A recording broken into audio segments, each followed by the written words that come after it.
Good evening, everybody, and welcome to F1 Tonight, Season 5, Race 5, and we are here at the Circuit de Catalunya in Spain. We will be getting underway with Q1 in about 5 minutes, so we'll see you soon.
Good evening, everybody, and welcome to F1 Tonight. This is Race 5, Season 5, and I'm joined in the commentary box by my dear colleague, Adrian. Good evening, Adrian. Evening, Eddie. How are you? Yeah, not too bad, not too bad. The sun is shining, or it has been, and it certainly still is on this track here. So we're expecting some big things from this race this evening, aren't we? Yeah, well, it's provided some great spectacles in the past. Just a couple of years ago, if you remember, with the Mercedes. Yes, yes, indeed. So I don't know if we're going to have a repetition of that because, well, Adrian's decided to call first, second and third before even qualification has started. But we'll come on to that shortly. We've got 15 drivers with us this evening. So Nicky Visser from Mercedes is not running. Miguel Torni for Red Bull, not running. Seb Bogard for Haas is not running. Zander Hermans for Toro Rosso is not running. And Stan Drumkov for Williams not running. So a number of major teams missing out on drivers there. Rob Muldering for Sauber has got a penalty to pay, so he'll be going out now by the looks of it, and he'll be disqualifying himself. So let's see what ingenious way he has of disqualifying himself. Yep, that should do it. Go out the pits, do a few wheel spins. That probably might do it. What do you think, Adrian? That's certainly one way to do it. It should seem to be a bit sort of lenient with him, actually. He's able to do quite a few before. I think he needs to go the opposite way down the track. Yeah, there you go. Yeah. There we go. There you go. You're out now, Rob. So, yeah, as we've got the 15 runners and riders, and Rob obviously had to disqualify himself for penalties. Easiest way to obviously get your penalty and start on the back of the grid is to disqualify yourself, which is what he's done. So the drivers could ready up. I don't think there'll be any drivers coming out, so we should go straight to Q2, and that is when it's really going to start getting interesting. This track, well, what can one say about this track? It is obviously here in Montmello in Spain. So it's now officially the Circuit de Barcelona, Catalonia. It's 2.892 miles. It's a distance of 66 laps, which is 190.85 miles. And Lewis Hamilton has the best pole position time on record at this track, which is a 1:16.173, which he actually achieved in 2018 in Q3. So interesting one.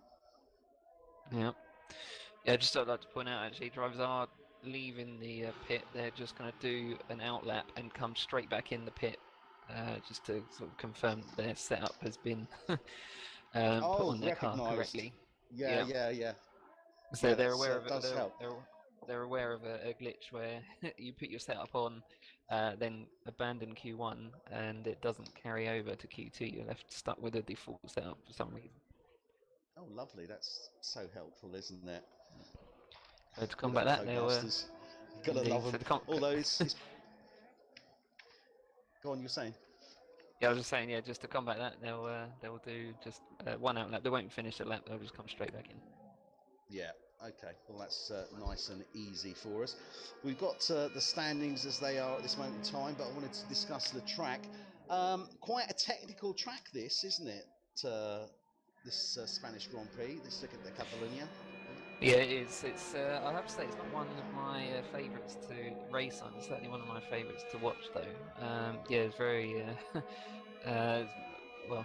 A lot of the track is very technical, and they use this track, of course, in winter testing for that very reason. Absolutely.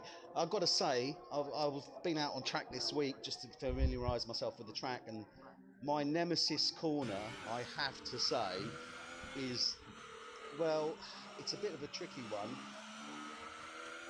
It's got to be turn 7, I think, on the exit of turn 7 coming into turn 8. That is my nemesis. I'm not too familiar with the turn numbers. Turn 7, is that the one is that the fast right? Before you go uphill. Yeah, you come downhill.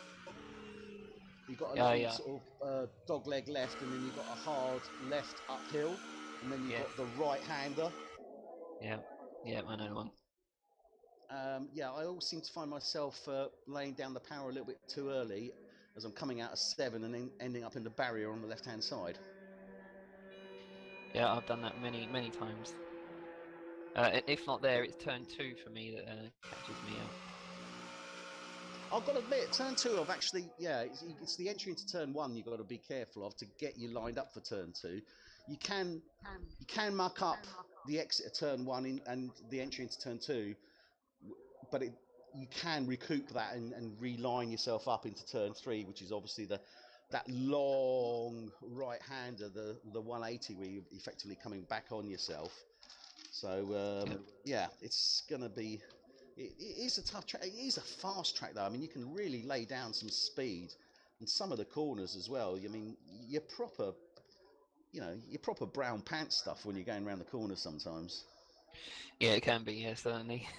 It's so easy just to get caught out at any point on this track. It's just one. It's one of those tracks that I cannot click with for the life of me. But I know there's lots of drivers that do enjoy it.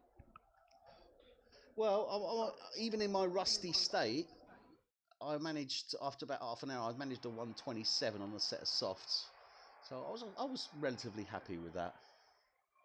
Fair enough. Obviously, these guys, we should be looking, I would think, 120s on the top standings for Q3. We might well see that in Q2 as well. Drivers' Championship, as it stands at this moment, Seb Bogart is leading the championship on 68 points. Damie Hartman is in second on 51 points. Rob Moldrink is third on 43, and Bas Breen fourth on 35, and John Donkel down in fifth on 32. So it's a great opportunity here for Damie Hartman, as we haven't got Seb or Bogart running this evening. It's going to be rather interesting, isn't it? Yeah, it is. Yeah, as you said, there's a 17-point gap. Yeah, I mean, if he gets second place, he'll be 1 point ahead, which is where I think he is going to finish in this race. Well, yeah, we'll touch on that a little bit early. Adrian has already called. I mean, this is getting ridiculous now. I know we called it out early, but Adrian, I mean, you're really taking a biscuit now. I mean, come on, 4 hours in advance. It's a little bit much, my friend. I've been charging my crystal ball all week, and it's telling me the top 3 and who's going to get pole as well. So I don't know if I should announce it just yet. I don't want to sort of spoil it for anyone. Well, we won't spoil it. I've got it written down, so there's no going back on it. Okay. So we'll see how it goes. John Donkel, first man out on track. And interestingly, he's decided to go for the mediums, I believe, unless my vision is incorrect. I think you're right there. Yeah, no, medium tyre on Airshine. on mediums. And medium on Airshine, softs on Parder Cooper, Hartman, and Baz the Breen and Boy Williamson, so the 4 there, and the remaining drivers all on the super soft. The tyres for this weekend are indeed those that you see up there, barring rain, obviously. So the medium, the soft, and the super soft. The soft, from the running that I did, it's quite interesting actually, because 10, 20, I reckon they can probably go 30 plus laps. So 40 laps is 100% tyre deg, allegedly, on my running. So they should be able to go at least 30 laps. Yeah, I think that sounds reasonable. It's just under half the race distance, which should... Yeah, I think they'll get to around that kind of figure. Interestingly, actually, on the tyres, on the tyres, both Airshine and Donkel, as we said, are on medium tyres, and both of those drivers, if you remember, were teammates last season. I wonder if they know something the others don't, perhaps, from the previous season. Both those drivers finished first and second as well. In the Renaults. To be fair, performance-wise, there isn't much between the medium and the soft. The medium will go that a little bit further. I think you're probably looking at around about, I would suspect, 40 plus on the median. Yeah. And well, super soft, I expect around about 10 to 15. Well, 15 to 20 actually. Yeah. If you can get 30 laps on the soft, yeah, you'd expect the medium to go 40. It sounds like a lot of laps, though. It does sound like a lot of laps on one It does sound like an awful lot of laps, but there isn't actually a lot of difference in performance between the medium and the soft, which is interesting on this track. Okay. I'll keep an eye on that. Well, not from my runs that I was doing anyway, so... I mean, we could be... I mean, potentially... I mean, obviously, 66 laps... there is the potential here for a one-stop, I think. Yeah, possibly. Sorry, the reason I hesitated there was I was just looking at the telemetries. Marcel Francis, sorry, in the Red Bull, he actually went purple in the first and second sector. I think he might have been held up by Boyd Williamson on the end of his lap. Well, he's actually put in the fastest lap provisionally, a 1:19.1. God, these times are fast. A lot faster than I was expecting. 1:19.1 from Marcel France, as we saw there, and that's in the Red Bull. Then we got Marcel Dronig in the Haas. He's on a 1:19.5. France has lost it. Sorry, turn 3. France is he has. backwards in the gravel. Yeah, he got some dirty air from Boyd Williamson, and just lost it around that turn 3. So on the rough stuff, getting back. Ooh, that was a bit hairy. Getting back on track off the line there, clearly. So Marcel Dronig say 1:19. Kevin Van Delft in the Williams, a 1:19.8. Danny Hartman in the Ferrari, 1:19.9. John Donkel in the Renault, 1:22. Guido Airshine, 1:21 dead. And Martin Parder Cooper in the second Ferrari, both 1:21 dead. Boyd Williamson in the Mercedes, 1:22.4. He's the solo Mercedes with us this evening.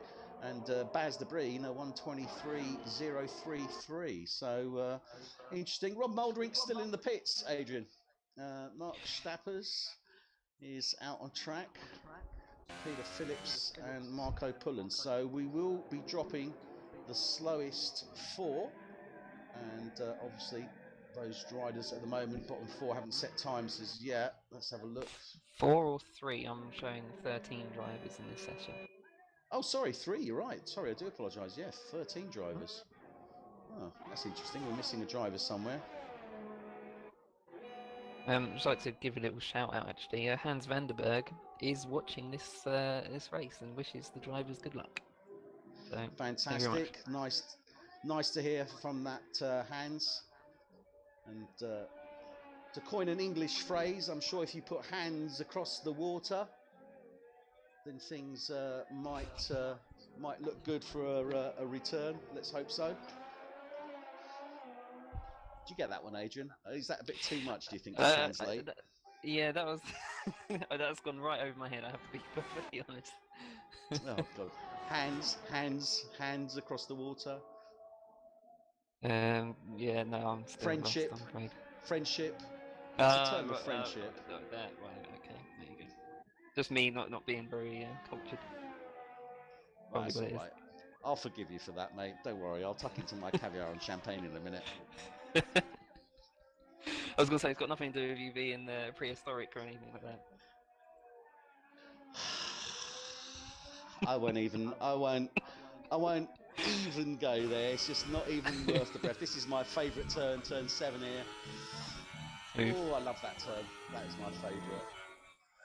So Mark Stapper sets a 1:20.4 in the drop zone at the moment. Boyd Williamson on a 1:22.4. He's back out on track on a fresh set of super softs. So let's see what he can do. Marcel France, though, still holding that time, a 1:19.1. That is super fast. I mean, he is on the super softs, obviously. Now, Baz de Breen is out on track again. He's already set a 1:21.0, but he's in P10 at this moment in time. Do you think he's going to be looking to maybe just sort of stay out on track, not necessarily just keep the tyres warm in case somebody beats that 1:21? We've got 8 minutes remaining. He might be better suited to come into the pits and just wait a few minutes. What do you think? Yeah, possibly. He's, I think he's probably quite nervous at this moment in time. Guido Airshot actually, when he set that 1:21, I don't know if you saw, that was when Marcel Francis, sorry, he went off track at turn 3. Airshine had to sort of dodge out of the way slightly. I don't know whether that. Well, that's interesting because one would have thought it would have done, and it would have affected it adversely. And on that basis, he's running on those mediums, so that's a really good time considering he's on those mediums. Yeah. I think he's got more left in the tank. I don't think he wants to sort of do too many laps on those medium tyres because, of course, he's going to have to start the race on those tyres. Well, I think he's going to hope that he's done enough. Yeah, he's got a hope on that. I mean, John Donkel set a 1:20.214 on the mediums. He's in the pits at the moment, so he's clearly looking to try and start on those if he can. He's currently P8, so that's a pretty good going. Yeah, not bad. Not as good as Peter Phillips though. He's just gone P2. I've just seen that. At 19.3. Yeah, 1:19.3. Fantastic run there from Peter Phillips in the sister car to Marcel France in the Toro Rosso. So that's a really good run from him. That has put Baz now in the drop zone. So Baz is in the pits. What does he do? He's got 6.5 minutes remaining. Let's see what he can do with that. Williamson set that 1:22.5 as we know, but he needs to better that. He's just coming round into the final sector, 11, 12. This is a tricky one as well, 12. You've got to lay down how you feel as if you're going at 2 miles an hour, don't you?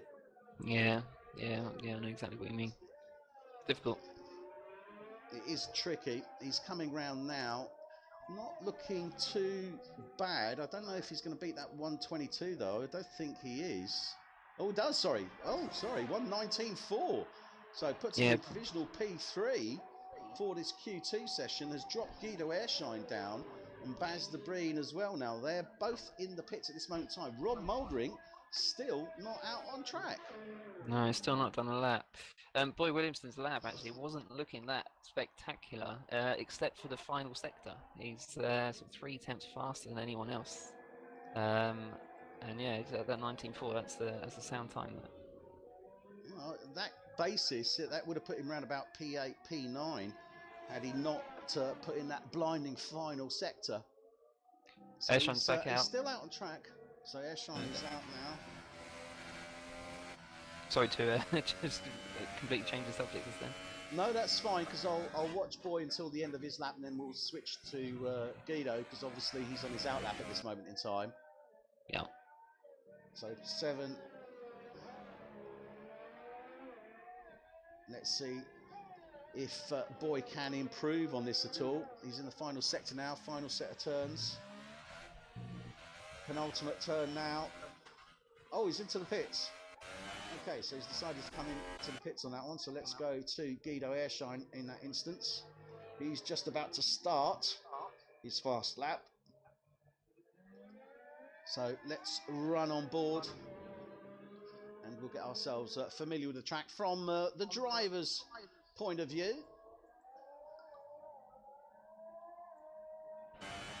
So it comes around the final corner onto the start finish straight, DRS. He's going to come into turn 1, which is 45-degree right, followed by an easy rolling left, T2. And then turn 3 is a long rolling right.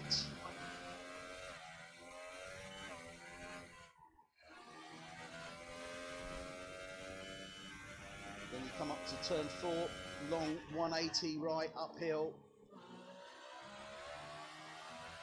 Watch it as you get onto left-hand side, approaching down to T5. It's a downhill short, 140-degree left turn. Watch the exit onto the right-hand side, rumble strip. Easy left. Then you've got that uphill, hard left 90-degree. Watch the exit when you lay down the power as you come around that short uphill right. Then you get to the hill crest, turn 9, long right, 90 degrees, second, or rather, yeah, first DRS point. That leads you down to turn 10, hard, short, 160 left, ride that curve on the left, turn 11, uphill short, left. Then you've got that turn 12, that long 180 right, hug it on the right hand side, get onto the exit onto the left, short downhill 45 right, turn 14, chicane 15, and he's into the pits, but that would have been the final turn there, turn 16, long, easy right onto the start, finish straight. So clearly Airshine isn't happy with that setup. De Breen is coming round now. So he's coming down to turn 13. Here he is. 14. Chicane of 15 onto the final turn. He's not really set a time at all there by the looks of it. So he's looking to go now. Also 121, sorry. Oh, that's weird. It doesn't come up with a time there, but that's still not good enough. And he's on the super soft, so he's decided to completely change his setup. He was running Baz de Breen on the mediums, but completely decided to completely change that. It was on the softs, sorry, yeah, he set his time on the softs, and yeah, he's come in and fitted a set of supers just to get him through this session, which he should get through.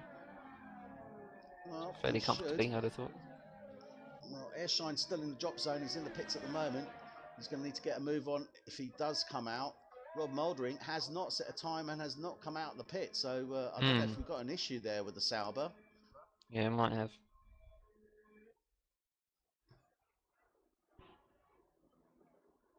Let's have a look, see if we've got anything on race control on that. It's good first and second sector from De Bruyne. Not purple, but certainly good enough to go through. I think it'll be top 3. He's round 13 down into the chicane of 14, 15 final or penultimate turns there. A little bit sloppy there, 15. He was sloppy on the exit there. But he does a 1:19.0, puts him in first place for Q2. Well, good old Baz De Bruyne, he knows when to pull it out of the bag.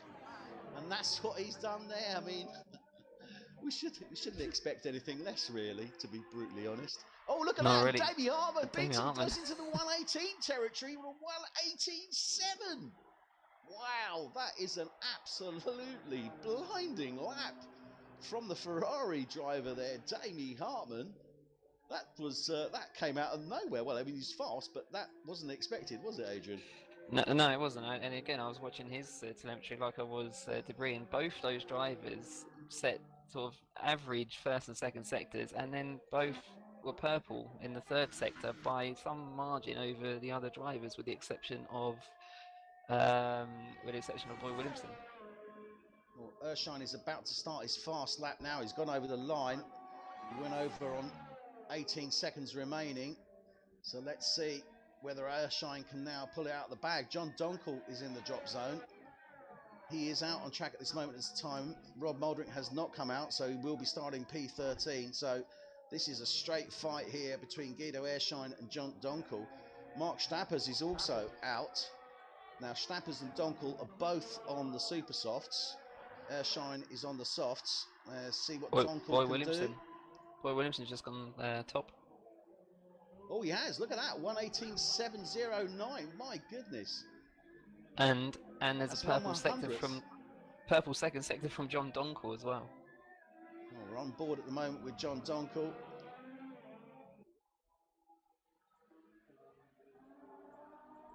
He's round. Looks good. Final chicane into the final turn. This is looking a very good time indeed. 1:18.4. Look at that. Wow. 1:18.437 goes into provisional P1. What a fantastic result. More or less equal. More or less equal Boy Williamson's last sector. He does a 1:20.1. Not enough. So Erskine will be in P12. Stappers will be in P11. Well, that was unexpected, but what a fantastic run there from John Donkel. I mean, both John and Baz De Bruyne, the Renault drivers there. It looks like Renault's going to be dominating this front row from the looks of this. Yeah, it does look like it, and it's going to completely destroy my prediction. Well, part of my prediction's already gone because I didn't get pole. Don't worry, Adrian. I've got it written down. We'll come to that in a minute. I forgot John Donkel did win this race last season. I think this might be one of his favourite races. And his teammate, Guido Erskine, though, former teammate, is down in P12. He finished second last season. It was a Renault 1-2 at the time. Well, I've got to say, I am going to go. I'm going to mix it up, but I'm going to go with Damien. I'm going to go with Damien Hartman for pole. Yeah, no, that's a good call. I think he's definitely going to be up there in the mix. And I'm going to put because we've done first, second, and third place, or rather, Adrian's done first, second, and third place, but we'll come to that in a second. So. There we have our top 10. Just quickly run in row 6 will be Mark Stappers, alongside him Guido Erskine, and row 7 will be Rob Mouldering. Top 10 there: Kevin Van Delft, Marco Pullen, Marcel Dronig, Peter Philip, Martin Pardicu, Marcel France, Baz De Bruyne, Damien Hartman, Boy Williamson, and John Donkel, which set that provisional 1:18.4. That is just a ridiculous time, 1:18.4.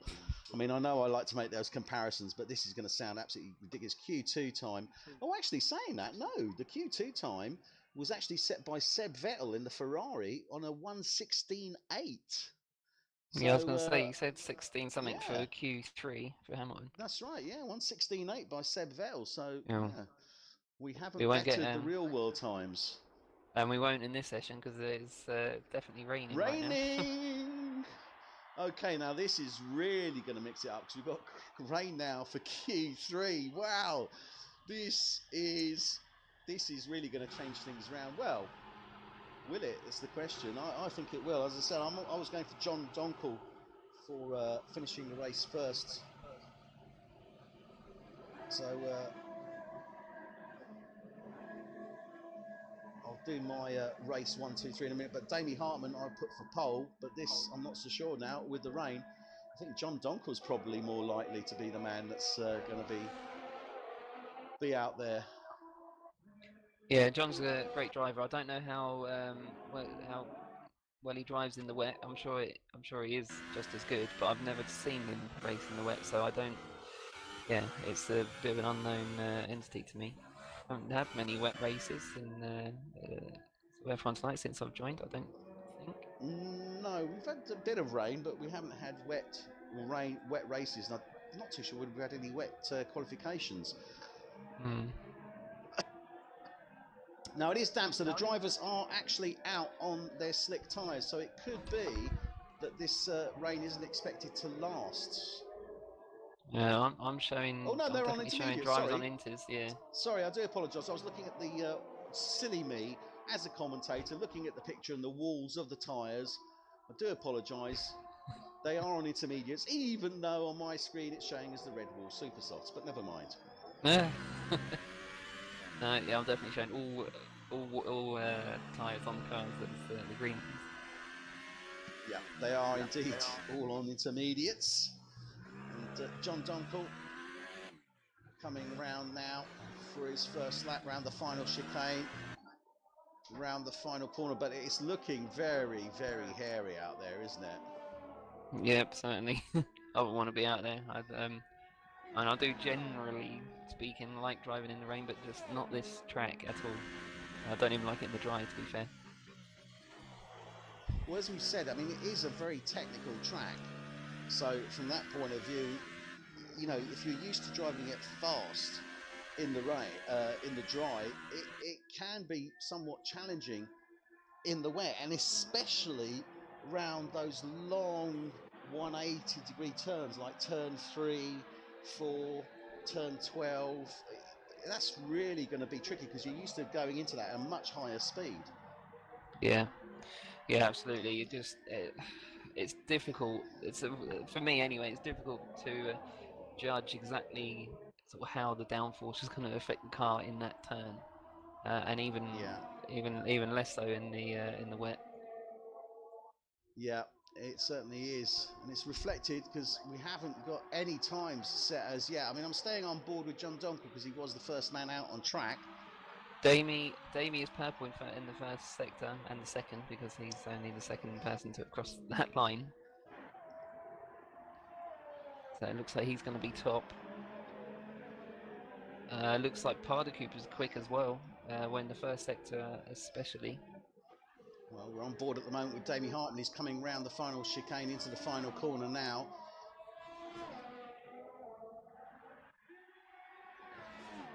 Yep, Damie Hartman sets a time of a 1:30.7, which I think is respectable in this Martin Pardacooper, his teammate, at 1:31.9. So could we be looking at a surprise Ferrari 1-2 here? Marcel France, 1:32. Marco Pullen in the Force India, 1:32.0. Kevin Van Delft in the Williams, 1:33.3.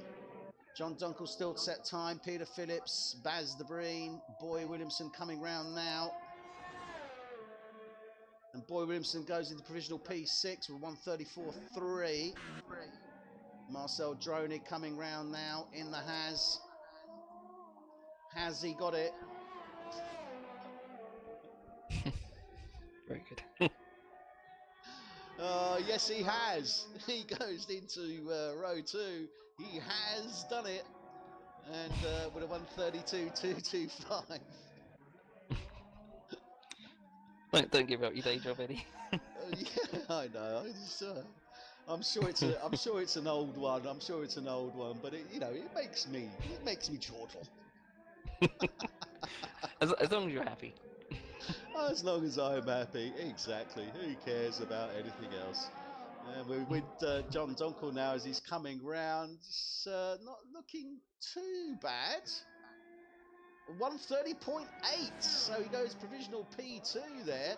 What about his teammate, Baz the Breen? He's coming round now.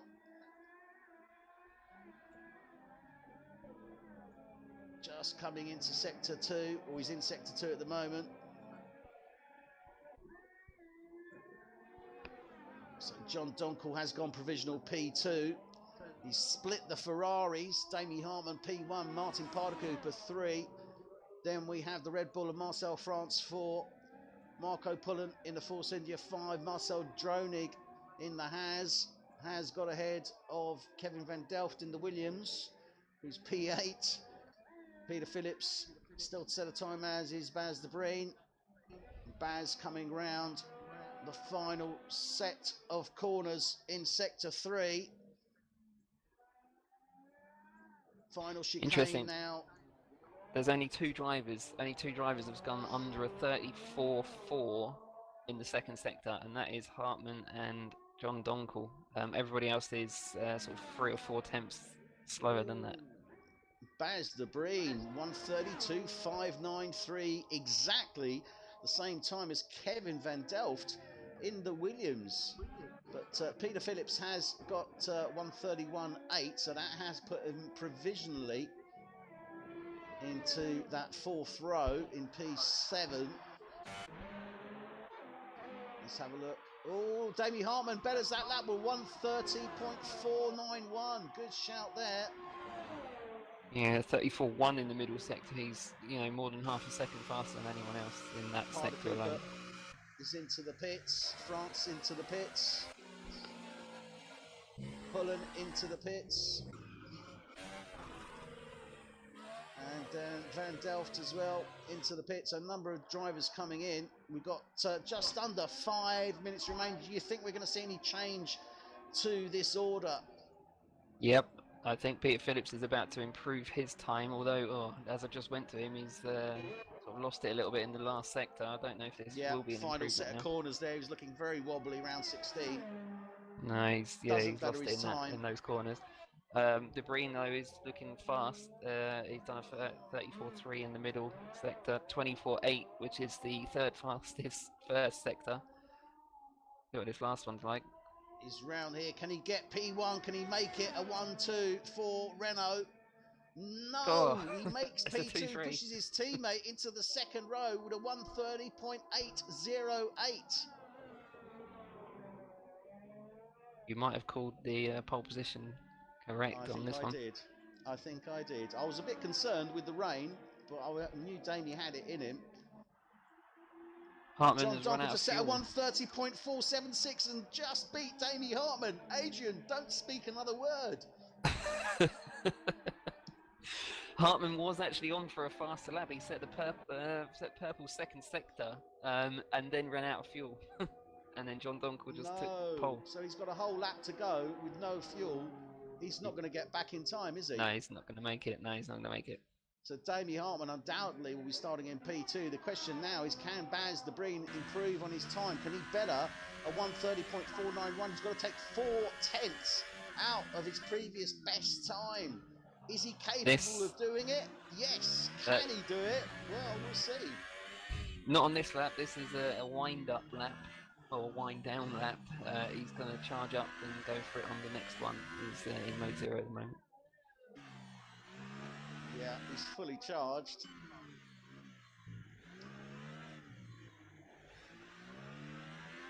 Oh, he's in. He's coming in. He's coming to the pit, so that's again. Oh, he might be. Like he's going to be staying there. He hasn't got enough fuel to do the next lap. That's why he's in. But he's going to be pushing it. He's not going to get round in time, is he? It's going to be tight. I don't think he's going to make it around in time, no. Okay, well, as the Dutch might say, it's going to be tight. It's very tight qualification. Only some of you might get that. Bit of a film reference there. No, again, over my head, that reference. God, I'll tell you what. I need to get an older co-commentator. I'll take that as a compliment, Eddie. Thank you.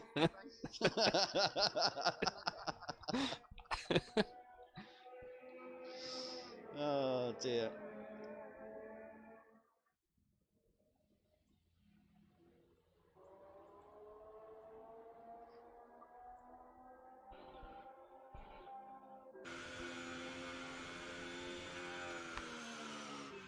Just in his dying moments, little shout out to Heatproof Ham. Actually, he's watching the race. He's a Synergy driver in Division 2, and apparently has raced with the F1 Tonight boys before. He has. I think they did a little sort of multiplayer session. That was a few months ago, actually. But right, so there we have it. I think that is pretty much what we're going to see. We do have Baz de Breen on his outlap at this moment in time. Can he better that time? Adrian, can he get that second place? Can he take the 4/10 out of Damie Hartman, do you think? He's definitely got it in him, but I don't know if he's got. Oh, he will have. Will he have enough time to get around? Have you got 40 seconds left? No, he's got 40 seconds remaining. If this was dry, he would make it. Well, I said it was going to be tweet. That's an Austin Powers reference, by the way. Okay, hold on. All right. Yeah, not actually seen it. Ah, so you've got to watch it. It's hilarious. It is totally non-PC. 12 seconds. Oh my god! Oh, he's pushing it. He is pushing it. Can he make it? No. He's got 5, 4, 3. He won't make it. That's it. So he'll be starting in 3rd place. Boy Williamson is coming round now. Can Boy Williamson better that time? He's in Q1. Sorry, Sector 1. Into Sector 2 now. Can not a Boy great Williamson first sector. Be a surprise man? In fact, he's over a second down in that first sector alone. I don't know if he's made a mistake somewhere. He must have made some mistake, and I think it may have been round P7. Marcel Francer has gone purple in the first sector. Okay, let's go with Marcel France. Oh, and he's in that Red Bull. He's invalidated his lap. No! Oh, you're joking. Martin Pardacoup has actually crashed out by the looks of it. So that Ferrari has crashed out, and let's hope that doesn't affect his race start. He is provisionally P6, row 3 in that Ferrari. But Boy Williamson is coming round now. He's not. Oh, power sliding. Round 13 into 14. No, into the pits. That's it. He hasn't done it. So Boy Williamson will be starting in the 2nd row. P4. And there you have it. Marcel France is coming round, but he's invalidated that lap. He's going again. Don't know why. Well, it will end his game as he crosses. Yeah, 1:32.0 doesn't better that time with a 1:31.5 that he's already previously set. So there you have it, and well, neither of us got it right. I called Damie Hartman for pole, you called Rob Mouldering, and we ended up with John Dunkel, but not necessarily a great surprise. He does quite like the wet conditions, does John Dunkel? Yeah, it does look like it. As I said, it was a bit of an unknown entity in the wet for me, but no, he's definitely proved his worth there. Yeah, certainly in season 3, we had quite a number of wet races, and John, wasn't. I'd say he was probably, the bottom half of the driver's standings, but he performed fantastically well in the wet. So there we have it. John Dunkel for Renault takes pole. Alongside him will be the Ferrari of Damie Hartman. Row 2, Baz de Breen, his teammate. Alongside him, Boy Williamson in the Mercedes. Row 3, Marcel Dronig in the Haas. He has got ahead of Martin Pardacoup, who's in P6 in the 2nd Ferrari. Marcel France in the Red Bull is row 4, P7. Marco Pullen in the Force Injuries alongside him. Row 5 will be Peter Phillips in the Toro Rosso, and alongside him will be Kevin Van Delft in the Williams. So, Adrian, here we are. Circuit de Catalunya. The sun is shining. We've had an interesting result, obviously, from that wet Q3 session. So it's mixed it up a little bit for that front row. You have called for the race, Baz de Breen to win, Damie Hartman to come in second, and Rob Mouldering to come in third. I'm not too sure if Rob is even in, actually. No. Oh, yes, he is. So he is in, but he'll be starting at the back of the pack in P14. Yeah, still confident about that? Yeah, I stand by that decision. And I think if anything could change, it could be Rob Mouldering being replaced with John Dongle. Based on that performance, I think Dongle's looking strong for a podium, certainly. Well, I actually wrote down my 1, 2, 3 before Q3, and I've put John Dongle for the win, Damie Hartman for second, and Baz de Breen for third. So as they are. As they are, which is really interesting. Okay, so John Dongle will be starting in P1 in that Renault. Alongside him will be Damie Hartman in the Ferrari. Row behind him, Baz de Breen, P3 in the Renault, teammate to obviously John Dongle. Alongside him will be the Mercedes of Boy Williamson. Then we have row 3, Marcel Dronig in the Haas. He's got Martin Cooper in the Ferrari alongside him. Row 4 will be Marcel France in the Red Bull.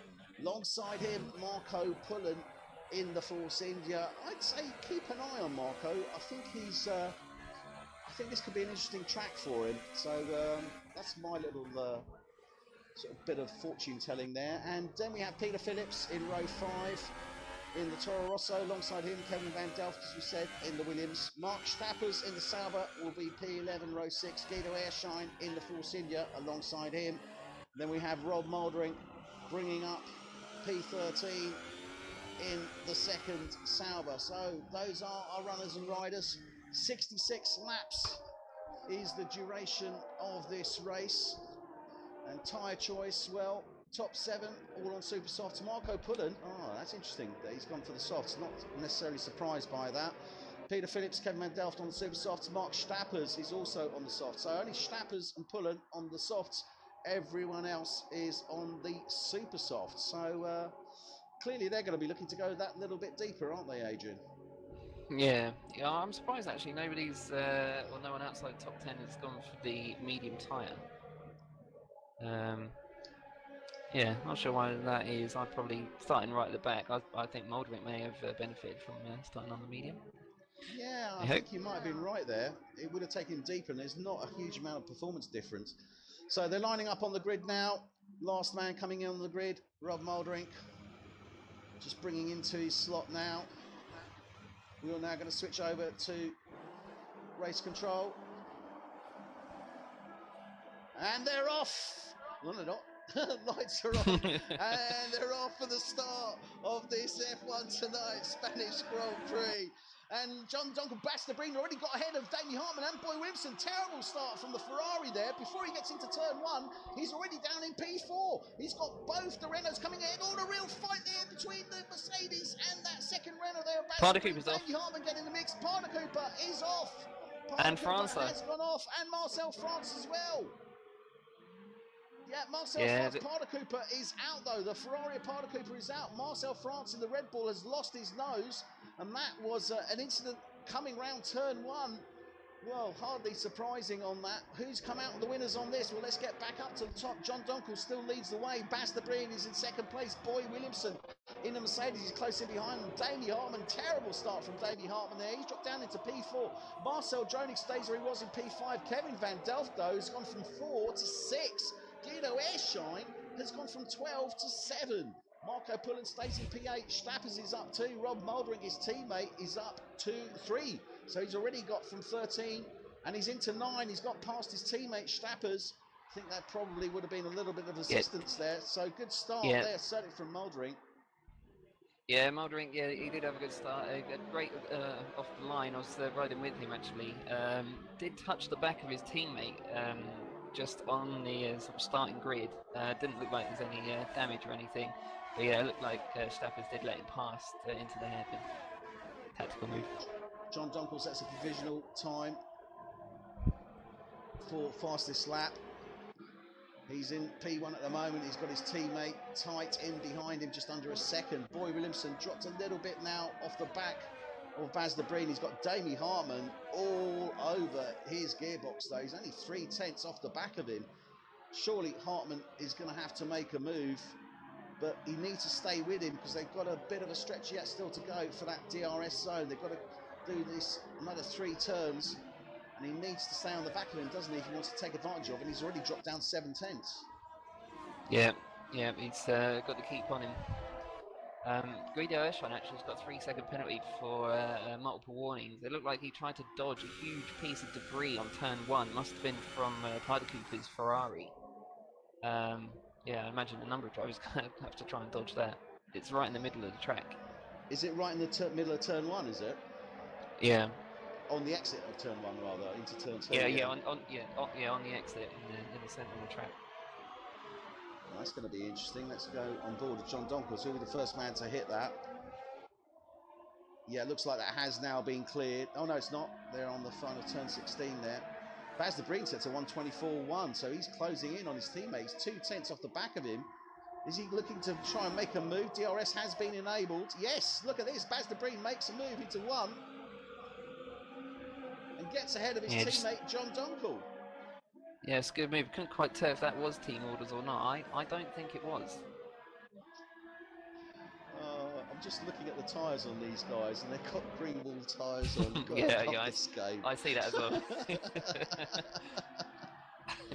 Let's see if I can change that around. So, yeah. Well, Marco Pullen's done pretty well. Obviously, he started on those softs. As has Mark Stappers, so they've moved up.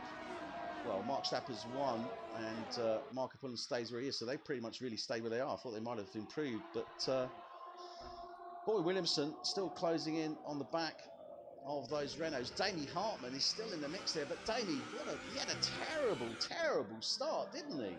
Lost 2 places straight away. Yeah, I don't know whether he sort of bogged down slightly on the start, but yeah, not the best, was it? Not at all. Because I was certainly expecting him to stay up there, but he lost 2 places, and that was before they more or less got to the end of the pit exit. Well, it was before they got to the end of the pit exit. Damie Hartman does now set a 1:23.5. He's looking to make the move, and he does. Donkel's just on taking Boy the Williamson. lead again. Donkel's taken the lead, sorry, but I was watching Damie there. So Damie Hartman gets past Boy Williamson, and John Donkel on that DRS has got past his teammate Baz de Breen. So are we going to see a toing and froing here? Yeah, I think we will. That may play into Damie's hands slightly, or Damie and Boy Williamson's hands, because the more that they're sort of around each other, the slower they'll be, sort of lap after lap. Yeah, I see what you're saying. Yeah, with them fighting, and there is a real fight going on here between Boy Williamson and Damie Hartman. Somewhat reminiscent of what we saw last week in Azerbaijan, but albeit with 2 different drivers, actually. Yeah. A real fight going on here for P3. 1 and 2, I think you're right there, Adrian. I think we're just going to see that probably swapping as they were both within DRS of each other. And Kevin Van Delft picking out a 3-second time penalty there. So, yeah, certainly interesting in that point of view. Kevin Van Delft, though, I mean, he's got off to a great start. Started P10, he's already up to P5. Doing very well. He's got Guido Ershine chasing him, though. He started in P12 and has gone now to P6. But, there's someone crashed on the... That was Boy Williamson. That's Williamson. Yeah. Boy Williamson spun it somehow on the exit, and he doesn't have a nose. No, he has no noise. No. So he's got no nose on that Mercedes. And that was clearly because he was looking to make the move on Damie Hartman on that DRS zone, on that start-finish straight, and clearly came off worse off for the wear, went into the wall, and took his nose out. He was lucky he didn't take the whole car out, actually. Yeah, very fortunate. How shame I wasn't on him at the time. Yeah, not too sure what happened there. It was a bit strange. Well, what does he do now, Adrian? I mean, this is the question. It's obviously a bit of a tragedy, He's on the super softs. He's done 4 laps. He's got to come in and put a new nose on. I mean, if that was me, I'd go on to the mediums. You could. Yeah, you could go onto mediums. It's not what I would do. I'd go onto the soft tyre and go on and then have another soft stint. I wouldn't try to risk trying to do 60 laps on the medium tyre. If you're going to stop anyway, you might as well go with the softest tyre that can reasonably make it. And I think if he goes on the soft now, he can then judge at the end of that stint whether it's worth going onto the supers or it will be another soft. Yeah, Kevin Van Delft's got a step go, 5 seconds for speeding in the pit lane. That's not good. I don't know. I'd go mediums and then go super softs, to be honest. Well, let's see here what he's gone for. Because you'll get the undercut on all those drivers when they come into the pits, and he's going onto the super softs. No, he's going onto the mediums. Yeah, he's going onto the mediums. Yeah, he's going onto the mediums. Because the way I look at it is you're going to get the undercut on all those guys coming into the pits. Yep. Yeah, you're right. Yep. Yeah, it's just it's just not what I would have gone for. But I know. No, I understand what you're saying. I think if you go for the soft, obviously, you're going to get a much. You're going to obviously have a good run, and you can go that bit deeper as well because all these guys are on the super softs, irrespective of that. But I don't know. I think you've got to be bold, and I think he's done the right thing there. So Boy Williamson is down in P11, but he's gone on to the mediums. Peter Phillips is P10 in the Toro Rosso. Kevin Van Delft in the Williams is P9, and he's come in and pitted and gone on to a fresh set of super softs. He was up to P5, so he hasn't done too bad there. Marco Pullen, he's in P8. Strappers, P7. Rob Muldrink is P6. Marcel Dronig, P5. Guido Airshine moved up to P4, obviously, with Van Delft coming in, etc. Baz de Breen is in P3. Damie Hartman has got ahead into P2, and John Donkel is still in that P1 position. Baz de Breen, obviously, still trying to close up that gap to Damie Hartman. But Guido Airshine's looking strong, isn't he? He's already got up to P4.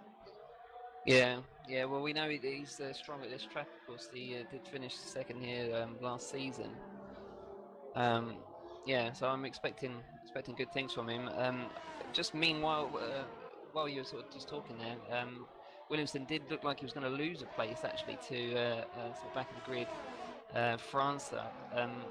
Williamson defending into the hairpin did actually take off a piece of France's wing. He is quite heavily damaged and it's just spun. In fact, he's going to hit the wall when he's retired. Yeah, France has retired. Well, he's DNF'd. He's gone into a wall. What turn was that? That was at turn 2. So turn 2, Marcel France into the wall. And he is out of this race. The only other runner that was on the mediums, he'd started more or less on the mediums. He had to pit in early due to that previous incident. It wasn't his race really, 2 incidents. Muldrink is into safety the pits. Car. Everyone's coming into the pits. Safety car's out. Yeah. So everyone into the pits taking advantage of safety car. Donkel going on to the mediums as well. And they're double stacking at Renault. Baz de Breen in as well now. So what can happen here? Well, Stappers has stayed out. So he's gone to provisional P2, as has Marco Pullen. Damie Hartman, he'll be coming out in P4. Baz de Breen behind him in P5. Kevin Van Delft back up to P6 with those other drivers coming in. Guido Airshine, he's come in and gone out P7. So he's again behind Kevin Van Delft. Rob Muldrink still in P8. He's pitted as well, though, as has Marcel Dronig in P9. Peter Phillips not yet pitted. He's still on those super softs. And Boy Williamson bringing up the rear, P11 on those mediums. He's not looking too bad, actually. He's only 12 seconds off the car in front of him. So he's probably about 20 odd seconds off John Donkel, which is round about a pit stop. Yeah, I think it's going to be. I think it's going to be even less than that. It's going to be less than that because obviously they're behind the safety car. Now the question is when is that safety car going to come in? Now this isn't good though for those guys on the mediums, because they need to keep the heat in those tyres, and it's quite critical. And this could be a bit tricky for John Donkel, couldn't it, on those mediums? Yeah, it could be. I think if he's not careful, Stappers could have the jump on him actually at the restart, because surely his tyres will be that, even though they're 7 laps old, they'll be that bit warmer. I would think there'll be a damn sight warmer and a damn sight better grip on them than those mediums are going to have. Now, I don't know whether the safety car's going to... It's not going to come in this lap. It should be the end of lap 9, I would suspect. Yeah, it is. The end of lap 9 it will be coming in. At the moment, I have to say, it does look like it might be advantage Hartmann on the super soft tyre. And sort of, you know, he's in 4th place at the moment. Yeah, he could make a few places once this safety car comes in. Definitely, I think you're definitely right there, Adrian. I would expect Damie Hartmann to. Well, I wouldn't be surprised if he'd be up in P1 within about 2 laps. Yeah, it's certainly possible. Keep an eye on him. Van Delft, actually. Van Delft was the fastest man on the track in the first sort of 4 or 5 laps. I don't know whether he had an incident and was forced to pit in just before the safety car, or a couple of laps before. But yeah, he was looking really quick, coming at the end of was it the end of lap 5? Yeah, but he's now managed to make his way back up to P6. And he's on a set of super soft tyres, so again he could be another one that's got the you know, the fight in him. Once the safety car comes in, he'll have the energy in the tyres, and yeah, he might be able to make the move. I think it's certainly going to mix it up for this race. I mean, there's no 2 ways about it. Obviously, Donkel, Hartmann and De Bruyne were pretty much dominating. We've now got a real mix-up because we brought Stappers and Pullen into the mix. These guys haven't pitted, and they're now in P2 and P3. That's really going to hurt that race for Hartmann and De Bruyne, surely. Yeah, it is. Yeah, it's not going to be ideal for them. But you know, anything can happen, especially when it comes to sort of safety cars and safety car restarts and things like that. So yeah, we'll just have to watch and wait. Well, for those of you tuning in, watching, this is F1 tonight. This is season 5, race 5, Circuit de Catalunya, lap 9. We've got safety car just about to come in, and here he goes, and this start is off now. John Donkel does seem to maintain it, but Stappers is going to be closing in on the back of him, and he's going to have that DRS. Oh no, he's not. Hartmann's past Pullen. Yet. Marco Pullen. Hartmann's past Pullen. Yeah, Hartmann has got past Pullen. He's up to P3. Stappers. Oh, so's De Bruyne.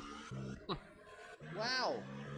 De Bruyne's got past them as well, so I thought they were going to be held up, but they've still got Stappers ahead of them now. Oh dear, somebody going wide off there. Marco Pullen. Yeah, Kevin Pullen. Van Delft spins the car. He's right in the middle of the track. Oh, that was so close. Nearly had the back of his car taken out there by Boy Williamson as he was coming round, but great control there from Kevin Van Delft. Gets back on the track now.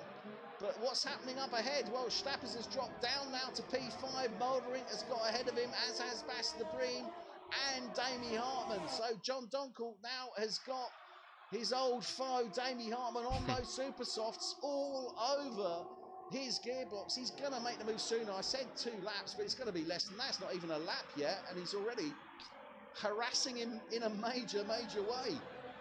Yeah, it's a fantastic restart from Hartmann. He was fully ready, he knew exactly what he was going to do, and he's already sort of found himself battling for the lead within 1 lap.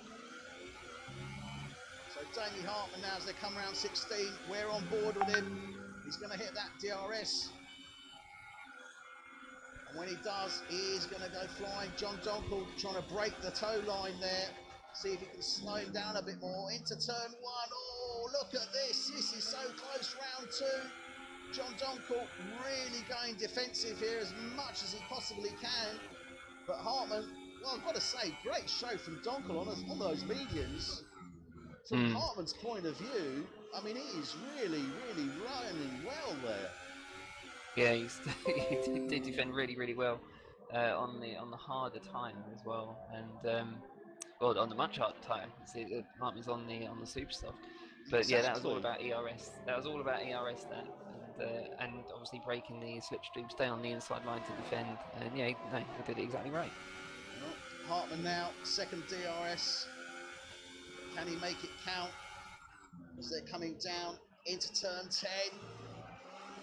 Oh, can't quite catch up to him sufficiently to make it worthwhile, but he is still there. He's going to have to make the move soon. It's got to be on that start-finish straight. Mouldering has got ahead of Bas de Breen.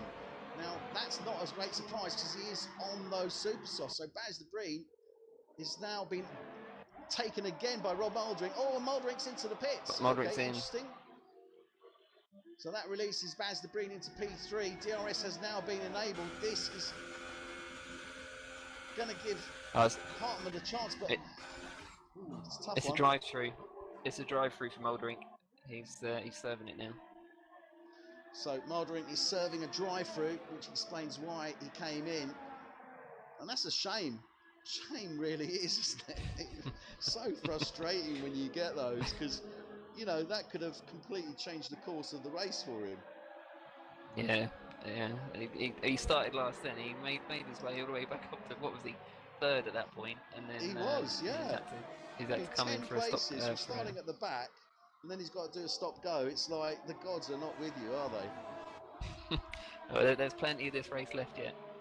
Well, that is true. We're only on lap 12 of 66, so we're about a quarter of the way through.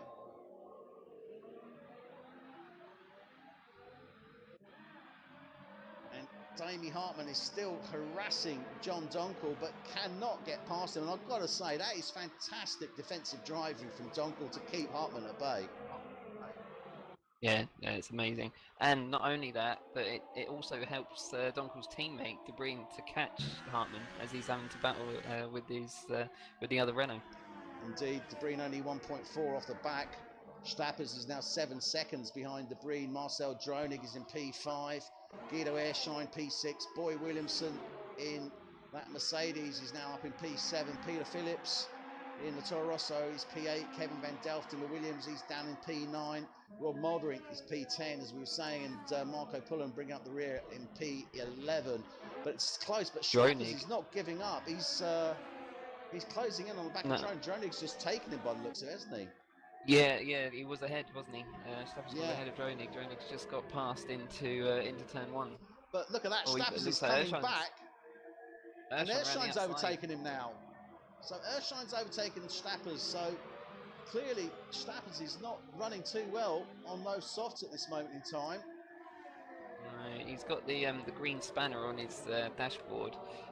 Jeff is obviously screaming at him. I don't know whether there is damage to the car, perhaps. There must be some sort of damage to the car. Right wing or something missing. Let's have a look. No, front wings looking good. Winglets are looking good. It doesn't look like it. Okay. Let's have a look again.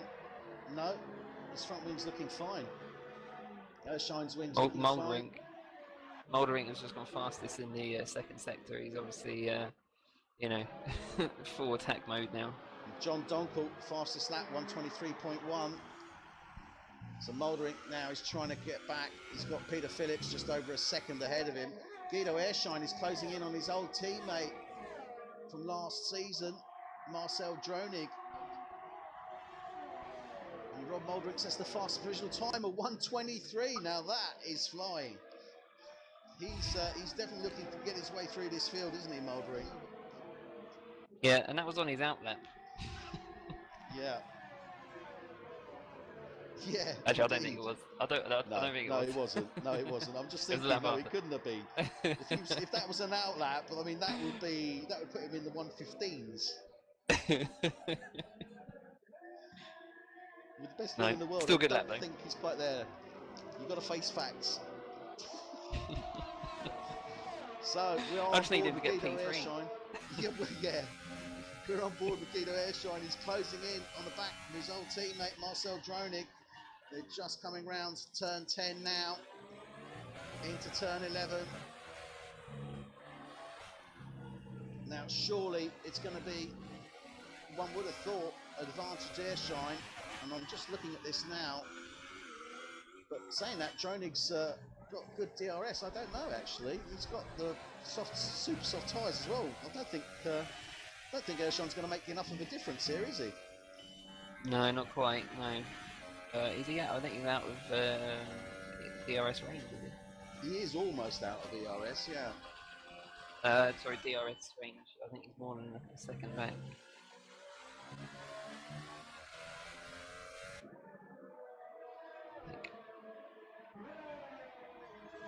Oh, sorry, I was merrily talking away and I didn't have my mic activated. So, yes, Ershine, definitely, he's fallen behind there. But he's still up there in P5. I mean, it's a tough one. But I don't know if he's going to be able to close down that gap sufficiently to Dronig. But the advantage is obviously they're on the same age tyres, albeit different sets. So, in theory, Dronig should come in before Ershine, shouldn't he? Yeah, he should do. He should do. So, we'll see. Boy Williamson in that Mercedes is already up to P6 on those mediums. Remember, he pitted in early on those mediums. And myself and Adrian are having that discussion as to, what's the tyre to go on to. Super softs, obviously, softs would have given him, a bit of wiggle room, I guess, is the best way to put it. Yeah. Committing to the mediums, it's a big commit, but the payoff is bigger if it works. Oh yeah, there's no denying that. Yeah. Yeah. So, but on the soft side, you can do slightly faster laps on the soft side. I think there's about half a second difference between the soft and the medium tyre. You multiply that by 50 laps, and that's quite a bit of time. It is. It is. So it'll be interesting to see how that progresses for him. I think he has the ability to do it. And as I say, he's going to get the undercut on everybody by being on those. But let's see if that works for him. It's still early days, I think, to call that. We're only on lap 16. So we are officially as good as a quarter of the way through this race. So 3/4 of the race still remaining, and so much as per usual, so much has already happened. But we're still back to the old faithfuls. I mean, obviously we've had hits and people coming in, etc. But position change. I mean, the top three are where they should be effectively. John Donkel leading, Hartmann second, Baz Debris in the sister Renault in third place. Marcel Dronig, he's moved up 1 from 5, but Guido Ershine definitely the top runner with the greatest improvement, seven places from 12 to 5. So as we said, yeah. He came second last season at this track. He clearly likes the track, and it's clearly reflected in that result, isn't it? Yeah, certainly. Yes, it seems to be one of his favourites. He's done really well off the start. Moldering actually has just gained a place on Williamson as well. Yeah, I was just watching that. Yeah, I don't know. Moldering has got past Boy Williamson, and I'm not too sure what that is. I think it could just be, down to the tyres. Obviously, medium, super soft, but I don't know. Boy Williamson wasn't really challenging him, so maybe he's just not in the race. He doesn't put him in the race with him, if you see what I mean. Yeah, well, Moldering does seem to be in party mode or whatever it is. It looks like he's had his Weetabix since he did that stop go or drive through penalty, and he's just gained position after position. He come out 11th and is now 6th. Yeah, and he's moved up 7 places from the start, so same as Ershine. So he's really moving through the field at this moment in time. Boy Williamson, he obviously started in P4, so not where he wants to be there in P7. Stappers has moved up 3 from 11. Pullen, obviously, unfortunately, dropped down 1, as has Peter Phillips and Kevin Van Delft, who's bringing up the rear. So, yeah, certainly some winners there. Ershine and Rob Moldering, clearly the winners there. But, oh, look at this. What's going on here? Oh, he's into the pits. That's what it is. I wonder what was happening there. So, yeah, there we have it. And we're watching Williamson's the fight taking now the place with Boy back. Williamson taking the place back from Rob Moldering. So clearly Williamson saying that, I'll let you pass the first time, but don't think you can make a habit of it. That was a good move, actually. It was, yeah. on the medium tyre as well versus the super soft. That's confidence that you've got the heat in those tyres, but well, I suppose you would have now. They're probably going to be performing very well for the next sort of 15 laps or so. But, oh, and he nearly goes into the wall at turn 7, and that's the one I was saying. That's what I've done. God knows how many times. He was lucky he didn't hit the wall there. Very lucky indeed. While that was happening, De Bruyne looked like he was going to make the move on Damien Hartman actually in the hairpin. Didn't go for it in the end. Well, he's on him now. He's got DRS. He's 6/10 off the back. I don't think that's enough to make the move down into turn 1, but we will see. He's certainly going for it, isn't he? And look at that. Hartman trying to break the toe there as much as he can, break that line. But De Bruyne is definitely looking to make that move. He's laid down a very clear challenge. I'm coming through. Certainly has. And as I said, he's been held up.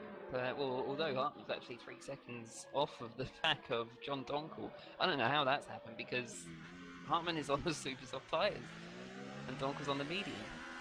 And yet still Donkel is pulling away. He is phenomenal, it has to be said, clearly around this track, and he's definitely showing his colours. He could probably teach me a few things because I really cannot make this track work for me at all. Well, De Bruyne is still on the back of Hartman. Donkel's actually the fastest man on the track at the moment. 22.9 that last lap. That's phenomenal on a set of, as you point, on a set of mediums. That is really some going. Yeah. Yep. Yeah, I don't know what to say. Really good stuff. I mean, we're used to seeing Donkel sort of in the midfield.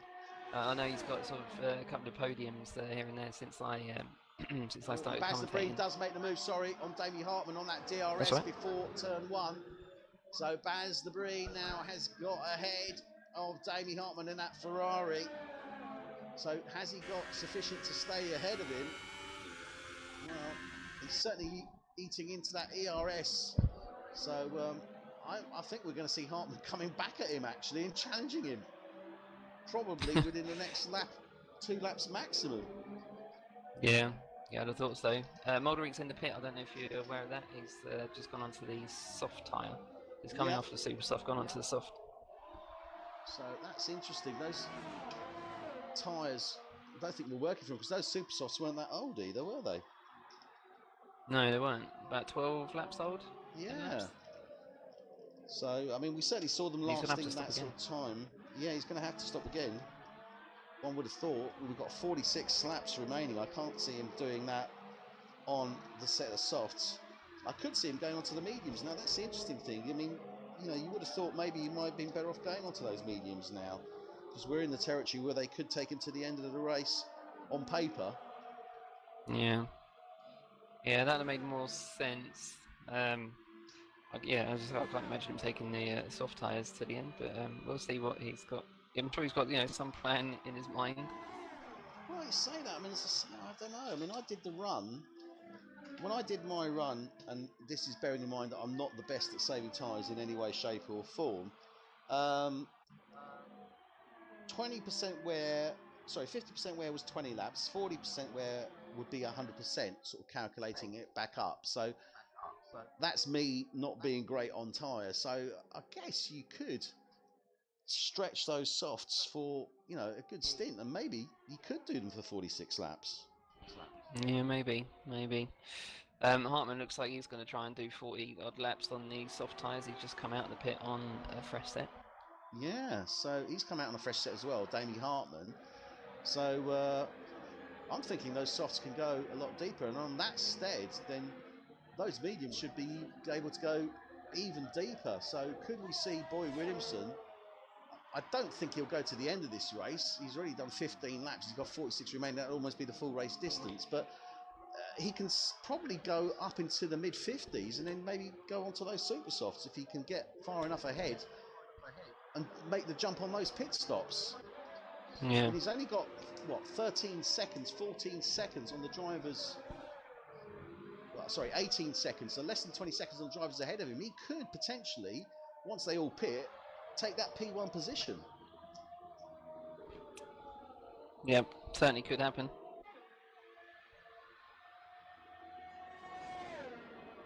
Well, anything can happen, and it normally does from our experience here. So we'll see how that goes. John Donkel at this moment in time is leading this F1 tonight's Spanish Grand Prix, and he's done a fantastic race. He really has, hasn't he? I mean, he had pole position to start with. We had a bit of a scrappy sort of middle session, but he stayed up there. Then we had the safety car come out, and he managed to stay ahead with Damie Hartman on those super softs. That was, I mean, that was really good going from those mediums, and he's just dominating, totally dominating this this Spanish Grand Prix at the moment. I've got a feeling we'll look back at that moment when Hartman was attacking him on the soft tire, super soft tire against him on the medium, and he defended that for 3 laps. I think we'll look back on that moment as possibly the race-winning moment, the defining moment for this Spanish Grand Prix, and I think he could very well be right there, because I mean, that was fantastic driving, and as you rightly said, not only that, but setting the fastest laps as well on those mediums. I mean, that has got to be supreme confidence on your line and your setup when you're going into these long, high-speed 180 corners, because that's where you're making that time up, isn't it? Yeah, absolutely. He's just sort of one with the track, isn't he? Mouldering actually looks like he's about to set a new fastest lap of the race. And having just said that, I think Dronik's just gone fastest in the 3rd sector. Oh, there we go. Mouldering new fastest lap, 122.2. So Mouldering is charging through, clearly much more comfortable on those soft tyres. Dronik in the Haas is in P7 at this moment in time. He's 4 seconds off Stappers in the Sauber. He's in P6. Damie Hartman, he's now in P5, and he's 2.5 seconds off the back of Boy Williamson in that Mercedes. And Boy, obviously on those mediums we were discussing, how deep can he go? And I'm quite confident he can actually go probably into the 50s on those, but we'll see how that works out. I could be very, very wrong. Guido Airshine, in the meantime, has obviously, with the pit stops, moved up into P3. A fantastic race from Airshine, as I said. I mean, he started down in P12, a little bit unexpected, and I think he got caught a little bit unexpected there. Obviously went out in Q2, but he's more than made up for it, hasn't he? Yeah, he's done really, really well to get up to P3. Not to take anything away from Guido, of course, but he has got 6 seconds of penalties right now. Yeah. Which might come into play a bit later. It could certainly come into play. But we've got a 1-2 at this moment, obviously, with Baz de Breen in P2 in that Renault, and just ahead of him, as you saw in that corner, is John Donkel, who is leading the way.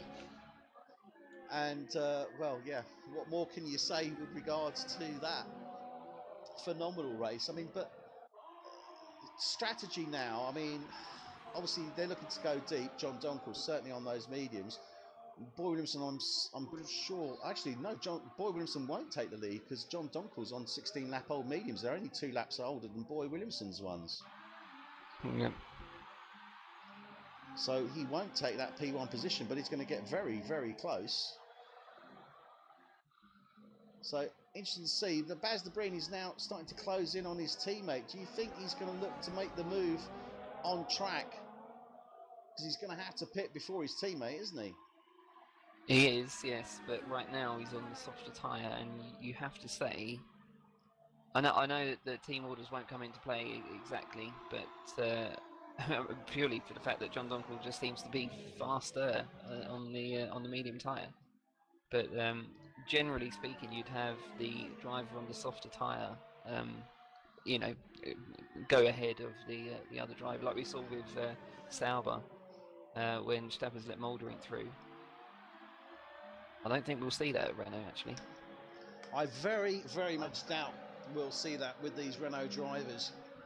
I mean, you know, good friend, certainly good team put together for Renault this season with those 2 drivers. And obviously Baz de Breen already with a proven record. John Donkel, not so much, but he has improved phenomenally, and he really is a contender this season.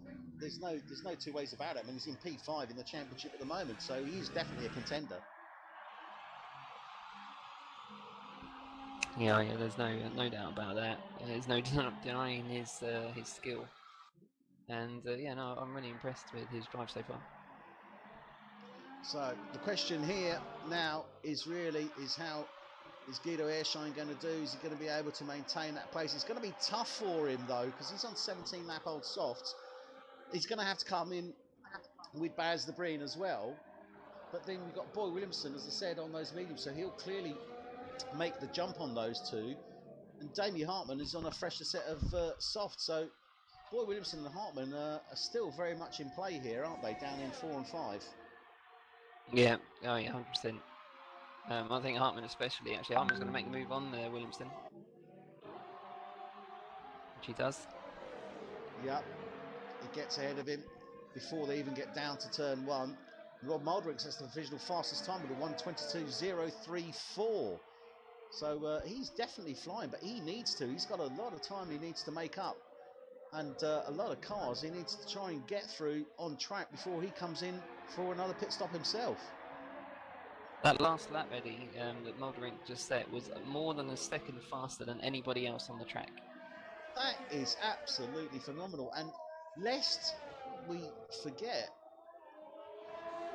Oh no, it's not Stab. Sorry, I was thinking running without things. But Muldrink, yeah, I mean, it's only his second season, and he's really is a great driver. I mean, he showed some great promise in season 1, but he didn't quite have the racecraft down. But this season 2, he's doing very well indeed. I mean, P3 in the championship as it stands at this moment. So he's really come out fighting for this season 5, hasn't he?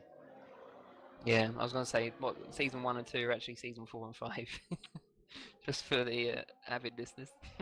Season 1 and 2 are actually 4 and 5. Yeah. You mentioned in season 1 he was, you know. Oh, sorry. Yes, sorry. I think you meant season 4. I didn't even know what I was doing there, to be brutally honest with you. Yeah, no, no season problem. 4. I knew what you meant. You know what I meant. No one else did, but thank you for explaining that, Adrian. I appreciate that. It's the senility starting to drop in, my friend. That's what it is. It comes to us. It comes to us all at some point. Hartman's gone purple in the first sector, by the way. Well, he had done on his previous lap. That second sector is slightly, first sector of this lap is slightly slower. But he's looking strong at the moment. He's on much younger tyres than the 3 drivers ahead of him. Yes, and this is the thing. I mean, they're only 6 laps old. But as we said, you know, I don't expect Donkel to come in. I don't expect Boy Williamson to come in. So it's only really, he's got Airshine and De Breen who are ahead of him. They will have to come in. So he should slot back up into that P2 again. Yeah, he should do. His last lap, actually, is 1.2 faster than Airshine. Well, he should therefore make the move on him on track, one would have thought. But Donkel, I'm just trying to do the math here, but Donkel's still going to be a pit stop ahead of him. Yeah, he will be. Yeah, he will be. Airshine's in the pit now, though. Yeah, coming so in after 19 Hartman laps drops on up the to P3, so he did 19 on the softs. Hartman's moved up into P3, Williamson up into P4, and Erskine will be coming out in P6. Rob Muldrink just gets ahead of him. And Marcel Drone another as well, set of actually. softs. Yeah. Another set of softs for Guido. So he's going for another set of softs. This is going to be interesting. I wonder why he came in off those softs now, to be brutally honest. But he always plays safe on his tyre choices, does Guido, doesn't he? Yeah, he does. He does make some strange decisions, I have to say, sometimes. That Suzuka, for example, last season. Yeah, that was a bit bizarre. But again, you know, he said that his wear was bad. I mean, it could be that he just, you know, doesn't get the wear out of the tyres that some others may, and it, you know, does depend on setup and how you drive the car. Some people just have an affinity to make the tyres last forever. I mean, my standing one is Mark Stapper's for the Russian Grand Prix, who did 50 laps on a set of mediums. Yeah, I remember that well. I had to get therapy after that for my nerves.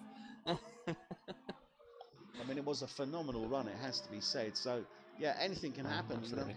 I do expect those softs to go somewhat deeper, though. I mean, Baz is still out there. He's on 21-lap-old softs. His teammate is on comparable age tyres, albeit obviously he's on the medium to higher, the compound. Damie Hartman, 8-lap-old softs, and he's 18 seconds, though. He's still 18 seconds of Baz. I mean, Donkel has got a clear pit stop on Hartman, hasn't he? There's no two ways about it. Yeah, and I think even if he didn't have, I think he'd still be pulling that gap. It's almost as though it doesn't even matter what tyre John is on, he will pull away. Yeah, definitely, and that is being reflected because Baz is certainly not slow, and he's just not closing in on him, is he? No, he's not. No, and Hartman as well. When Hartman was on the super soft tyres, he just could not close that gap. He just couldn't close it down. Yeah. Well, Boy Williamson is now 2.7 seconds off the back of Hartman, and this is going to be very interesting indeed. It's all a question of how deep Hartman goes on those softs, and indeed how deep you can go on those softs. I mean, I think you can take them if you don't push it to 40 laps. But that is probably an extreme. I would certainly expect 30 laps at the very least. Yeah, I'd say that's reasonable. I'm trying to remember sort of how many laps he did in the 50% race last season. Yeah, and just double it up. Yeah. Yeah, it doesn't always work out like that, I do have to say. But most of the time it does. As a general rule it of seems thumb. like Spain seems to often have a lot of pit stops. I don't quite know why that is. Because yeah, you should in theory be able to do, as you said, 40 laps on the medium tyre. Is it down to? Is it the downforce? Is it that drivers apply far more downforce on that front wing for these corners and leave the back wing as open as they possibly can to get the speed on the straights? Yeah, it can be. Yeah, that can. Well, it certainly does play a part on the tyre wear. The suspension settings, especially the anti-roll bar as well. If you've got that set too hard, that can wear out the tyres much faster than other drivers. Some people like to have the harder rear anti-roll just for the sort of tighter cornering for the faster lap times, but you know, it does come at a cost. So yeah, I mean, the setup can vary your tyre wear massively. Yeah, massively. Yeah. And that's the thing, because I mean, so many factors come into play, and we've got to remember, obviously, in the real world F1, you've got a whole team, a whole business almost. You know, even in the smaller teams, you've got, you know, 3-figure numbers in the teams watching the data, giving information, giving their recommendations. On this, these guys have to go by trial and error and racecraft experience, and there's a lot to do, and it can have quite an impact, not necessarily on your it can have an impact certainly on your speed, but the impact comes in other areas. It's all a question of compromise, isn't it? Yeah. As I've said, you know, you've got whole teams of people doing all these sort of jobs for you in real life, but in the game you've got to make all those decisions yourself, and often you're having to make decisions on the fly as well. We saw that safety car come out. Yeah. Lots of strategy sort of went out the window there. They had to sort of, as I said, think on the fly, change it up. John Donkel came in for the medium tyres, didn't he? Lap 6 and or 8 or whatever it was. Yeah. And I think that's going to pay off for him. But yeah, I mean, as you said, they haven't got teams of people doing doing the thinking for them. They've got to do it themselves and race. Yeah, it does make all the difference. Now, Boy Williamson has come in. He's gone onto a set of soft tyres, and he is going to be coming out in P7. So you'll have Guido Airshine ahead of him in P6. Marcel Dronig is in P5. Solid race, actually, from Droning, it has to be said. I'm just going to have a quick look at his position there. He's maintained his position in P5. So, I think he's actually the only driver, bar John Donkel, who has, yeah, he is. He's the only driver, bar John Donkel, who has actually maintained his grid position. So, fair race there from Droning, has to be said. Yeah, I wonder if this, again, like John Donkel, this is a track that that Droning likes sort of personally. He's obviously sort of clicking with it. He's doing solid lap times. I mean, he's doing consistent 23.5s at the moment, and doesn't seem to be losing that pace at all. You know, you compare that to the race leader at the moment. I know, well, actually, compare it to Baz de Brien. Baz de Brien is doing 24.5s, but his tyres are 10 laps older. Yeah, but there again, Droning, we know, he does go through his tyres as well. He generally does at least 1 or 2 more stops than the majority of the other drivers. Well, I say the other drivers, certainly the top 10 drivers you tend to find. So, yeah, definitely a good solid race. I mean, as you say, it is a question of the tracks you like, really, because let's be honest, the tracks you like are the ones that you perform the better on. Yeah, absolutely. Well, most of the time. Yeah, that said, there are the on challenging tracks that I love, but there are the challenging tracks like Baku and Singapore. I mean, Singapore's another one, but it's a bit like Marmite, not Marmite. Yeah, Marmite, Singapore, I'd say. Love it or hate it. Yeah, pretty much. But I think everyone would say, certainly in the real world, it's probably one of the tracks they would love to go to experience the whole F1 experience. Oh yeah, lots of people said that. De Brien's in the pit, by the way, from P2. So De Brien has pitted. Hartmann is coming round. So yep. Hartmann should certainly take P2, and he does. De Brien should come out P3 because he's got Mouldering 19 odd seconds now off the back of him. So Hartmann has moved up into P2 as we expected. Now, this is going to be interesting. De Brien's on the medium tyre. So De Brien is clearly going to the end of this race, isn't he? There's no two ways about it. 32 laps. He's going to the end of this race on those mediums. Yeah, 100%. I don't know whether... I mean, the gap at the moment is only 7 seconds. I expect that to sort of pull out a little bit more just before Damie's tyres drop off entirely. But it's not going to reach the sort of 20-25 mark. No, the interesting thing is here, we've got Mouldering currently in P4 on the back of De Brien. Yep. And he's coming into a DRS zone here. He's within 2/10. Can he make it work down to this turn 10? He's certainly having a little look through there. Oh, I think that was a little fakey. Yeah. He's certainly on the back of De Brien. I mean, at this rate, if he stays on this close, he's going to have to take him down on that DRS. There's no two ways about it. I mean, they are pretty equal, as it happens, on their ERS as well. So this is going to be a real fight, I think. Yeah, but we all know that. Well, I have to say that it wasn't a great exit from De Brien on that corner. No, I was going to say he's going to defend with his ERS. Easily gets ahead of him. Easily gets ahead of him there. So good move from Mouldering. Now he is obviously on much older tyres. He's on 15-lap-old softs, but they should take him. I mean, when did De Brien come in? How old were his tyres? Around about 25? They were 26 laps old. They were. Yeah. So Mouldering should have at least 9 laps left in him. So it's going to be. But then again, those mediums, they're going to be pretty cold. It's only his first lap, so they should probably be only up to temperature now, if at all, yet. Yeah, no, that's right. I was just going to say, I don't think I've seen De Brien overtaken quite so easily before, which might, you'd assume is a sign of the a lack of temperature in his tyres. Yeah, I think that is a fair shout.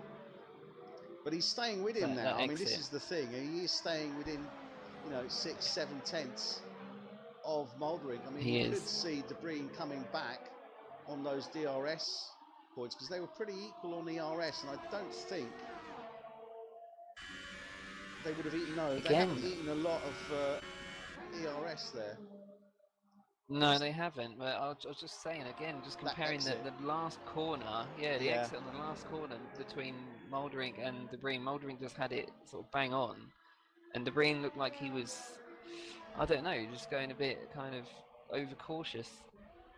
Lack of downforce. He's going to have a higher wing on that front wing. That's what it is.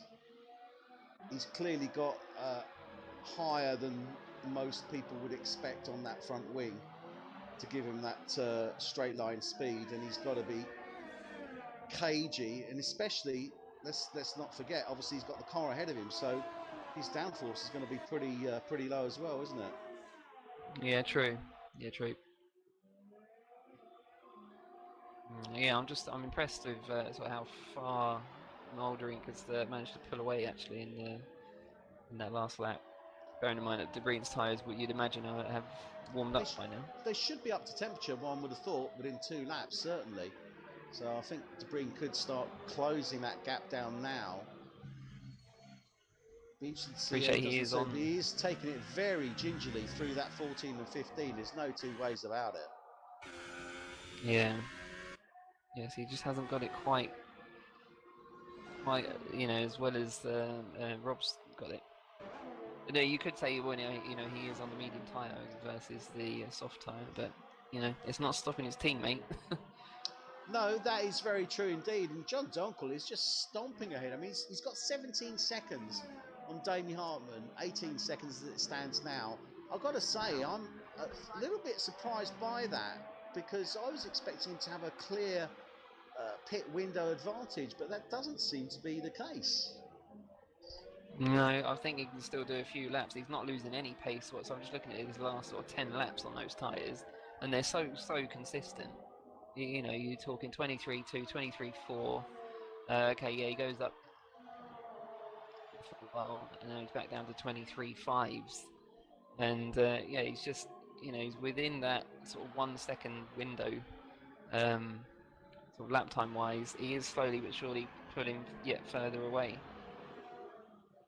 Although, having said that, have I just jinxed him? He's lost 9 tenths on that last lap to Hartman. Well, I was literally just about to say, we've broken that critical mark now. Those mediums are now 30 laps old.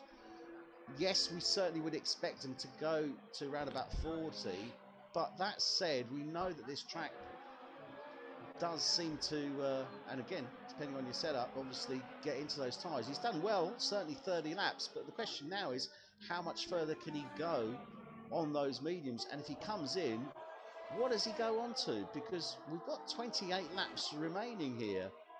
Does he go on to the softs? Or does he go on to... Well, he has to go on to the softs. He has to change the tyre. Oh, no, he doesn't. Yeah, no, he could go on to another set of mediums. Yeah, he could do. I don't think he will. I think it will be a soft... soft tyre. We saw De Bruyne do 26 laps. I think John will want to do a couple more laps, get him into that 26 lap window.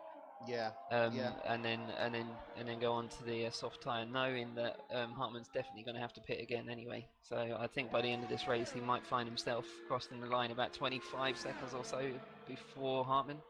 Well, at the moment, he's lost about a second or thereabouts to Hartman in that previous lap. If we say that again for another lap, that's going to take him down to probably around about a 15-second gap when he actually pits. Yeah. That's obviously going to be increased with the pit.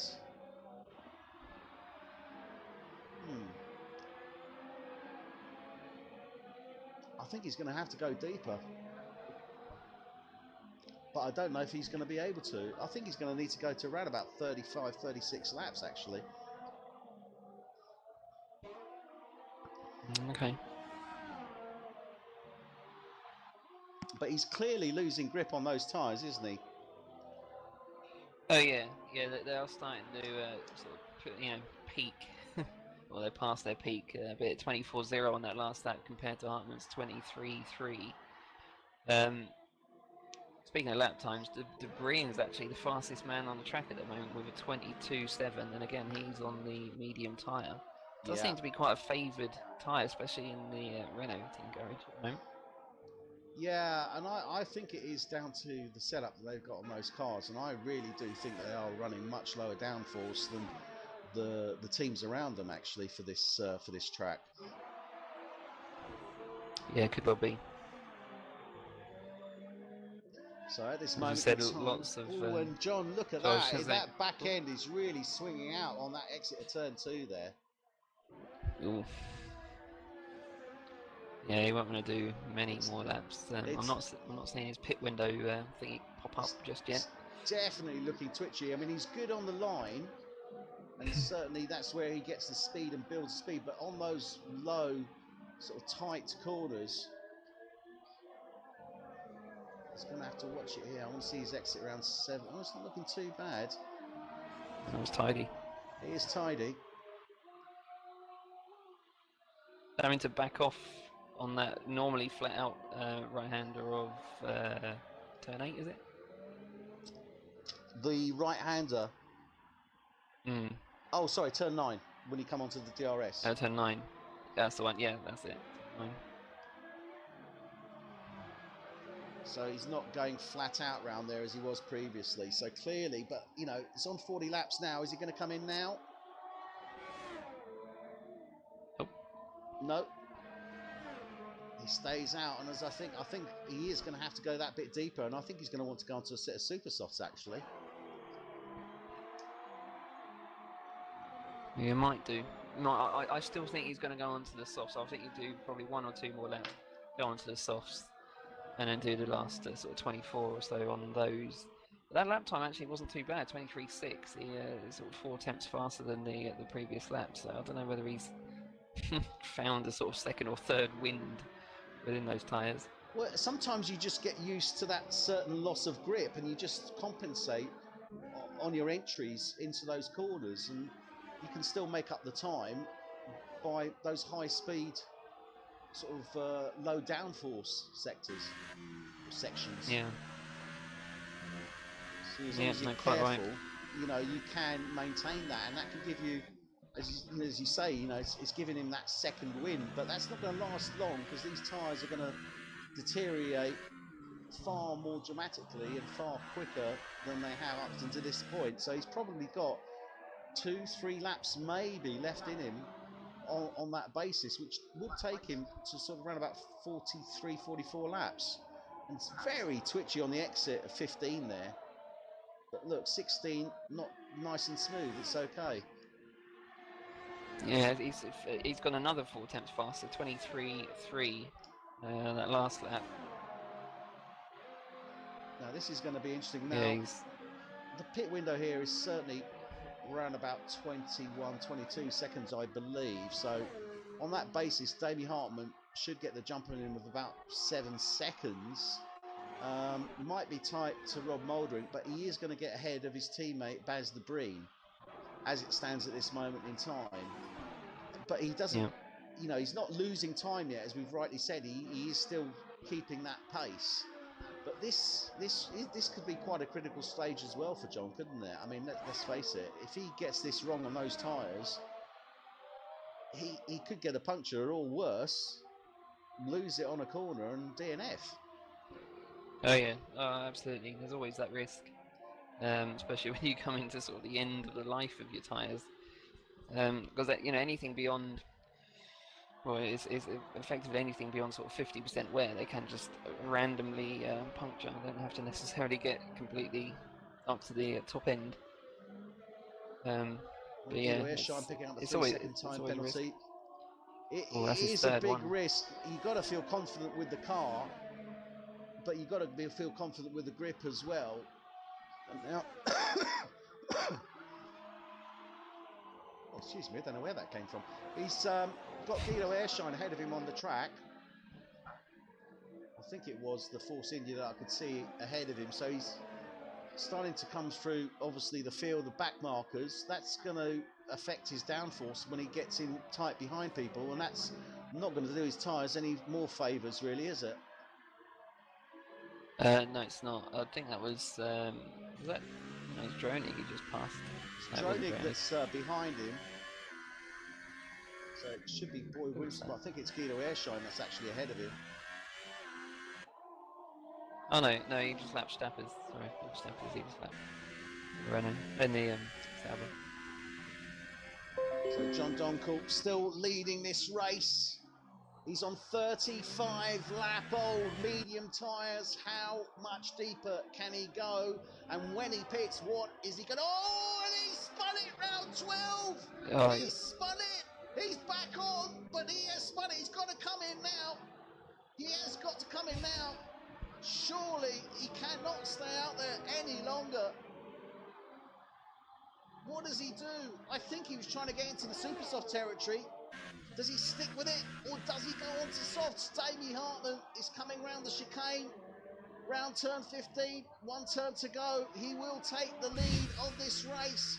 John Donkel coming into his pits now. What will be that tyre choice? Damie Hartman takes the lead. He's going on to the softs. Baldwin gets the lead. Debris is ahead of him as well. So John Donkel will be coming out in P4. He's got his teammate Baz Debris ahead of him, but currently now leading this race is Damie Hartman in that Ferrari, and Rob Mouldering is second in that Sauber. What a fantastic race from both these drivers, but the big question, there are 22 laps remaining. They're on soft tyres. They're going to have to pit, which means that Baz Debris will take the lead of this race. John Donkel will take second. There's still a lot to happen, isn't there, Adrian? I'll tell you what, you called that absolutely beautifully, because just like half a lap before his spin, you said, you know, he wants to be careful, he doesn't push these tyres too far. Yeah. And risk spinning. And, yep. and that's exactly what he done. And Boy Williamson's just retired, actually. Where's that? Oh! Don't know where that is. Coming up, I think it was turn 7. I think that's the same corner. Yes, same turn.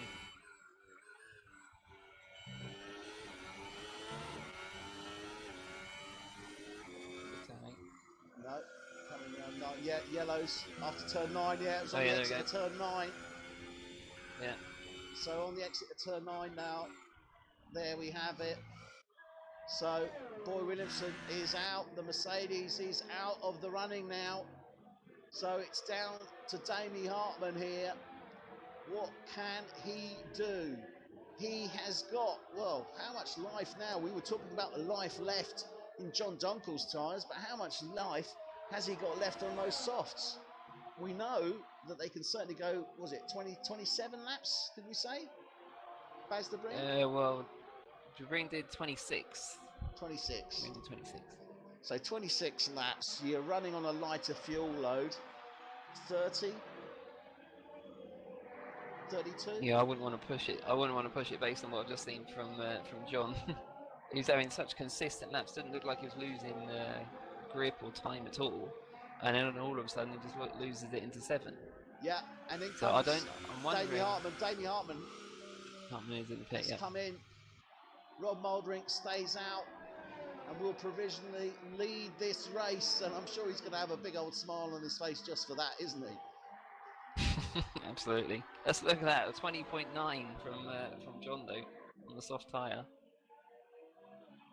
More than, I mean, he's almost 2 seconds faster than anyone else on the track at this moment. So, in other words, he will be soon taking that P2 slot from his teammate Baz Debris. But is Baz Debris gonna make it easy or hard? What do you think? I wonder whether Debris would actually have a choice in the matter based on John's pace so far in this race. Well, we will see. They're coming round turn 9 now. John Donkel, only 1.5 seconds off his teammate. Can he get into the DRS for that start-finish straight? Well, he's certainly giving it a damn good go, isn't he? The detection point is coming up. I don't know if he's going to make it. Yeah, big time. Hartman's on the super soft tyres. I don't know if you noticed that. 20 laps to go. He I might be think that's pushing a good those. shout, actually. I think that is a very good You shout think? from Hartman, yeah. And Donkel okay. was within DRS of his teammate. He's got no ERS to make the move, though. And De Bruyne is not making it easy for him. They're coming down into turn 1. Round into turn 2 now. And John Donkel is all over the gearbox of his teammate here. And Baz De Bruyne is trying to go as defensive as he possibly can. But I've got to be honest, I think it's only a question of time before Donkel takes that P1 from his teammate. Yeah, I think John can relax slightly, knowing that he's got the pace when he chooses to use it. I think what John might need to do is just save up that ERS, bide his time a bit, and then go for an attack once he's sort of fully charged, rather than he's going for it now. He's done going it. for it there now. we go, he's done it. De Bruyne let him pass. De Bruyne let him pass. He's going for it now. Round turn 10. So John Donkel, and clearly this team is working as a team by the looks of it, wouldn't you say, Adrian? Yeah, it looks like it, doesn't it? I think as well, De Bruyne was aware that the longer he tried to defend against John, I think he knew that he would be losing time to Damie behind. Well, losing time, losing tyre wear, and just not really worth it. He's still going to get on that podium. Yeah. Damie's actually gone purple in the second sector. I think this is the new fastest lap here. So, last sector was terrible. We now come on to the ace in the hand, Damie Hartman. Now, we've both said that we certainly expected him to be up there. Both of us actually placed him in P2 on our crystal ball venture into the final result of this race. So we've got the confidence in him. Now, I think he can go to the end on those super softs. He's clearly eating into that time. Can he challenge for that second place before the end of this race, and will his tyres last to that point? I personally believe that his tyres won't last. I don't think those tyres will do 20 laps.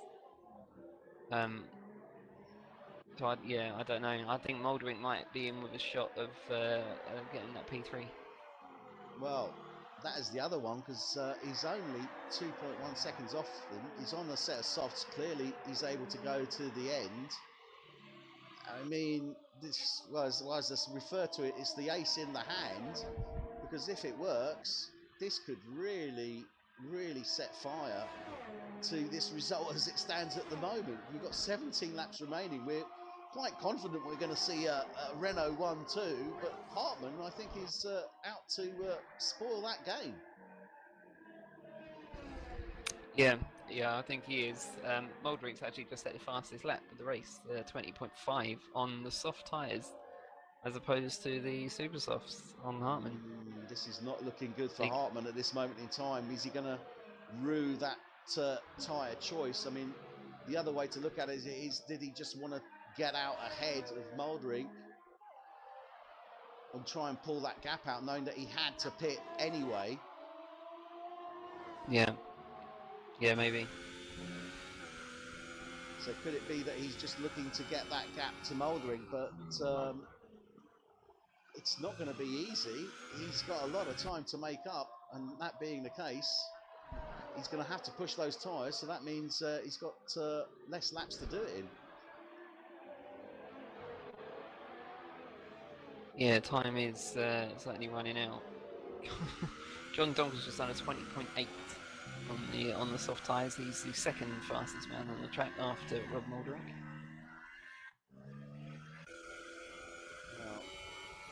Moldering was 20.9.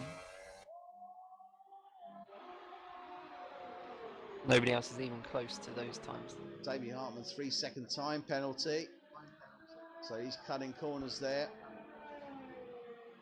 And this could very much come into play. We've seen it come into play in a number of races. I think we could see it again this evening. We've got Guido Airshine at the moment. He's provisionally in P5, but I know he's got at least 9 points against him. So that could be interesting. Marcel Dronig, he's currently 24 seconds off Ershine. And I'm pretty sure he's going to have a clean slate. He's on mediums to the end of this.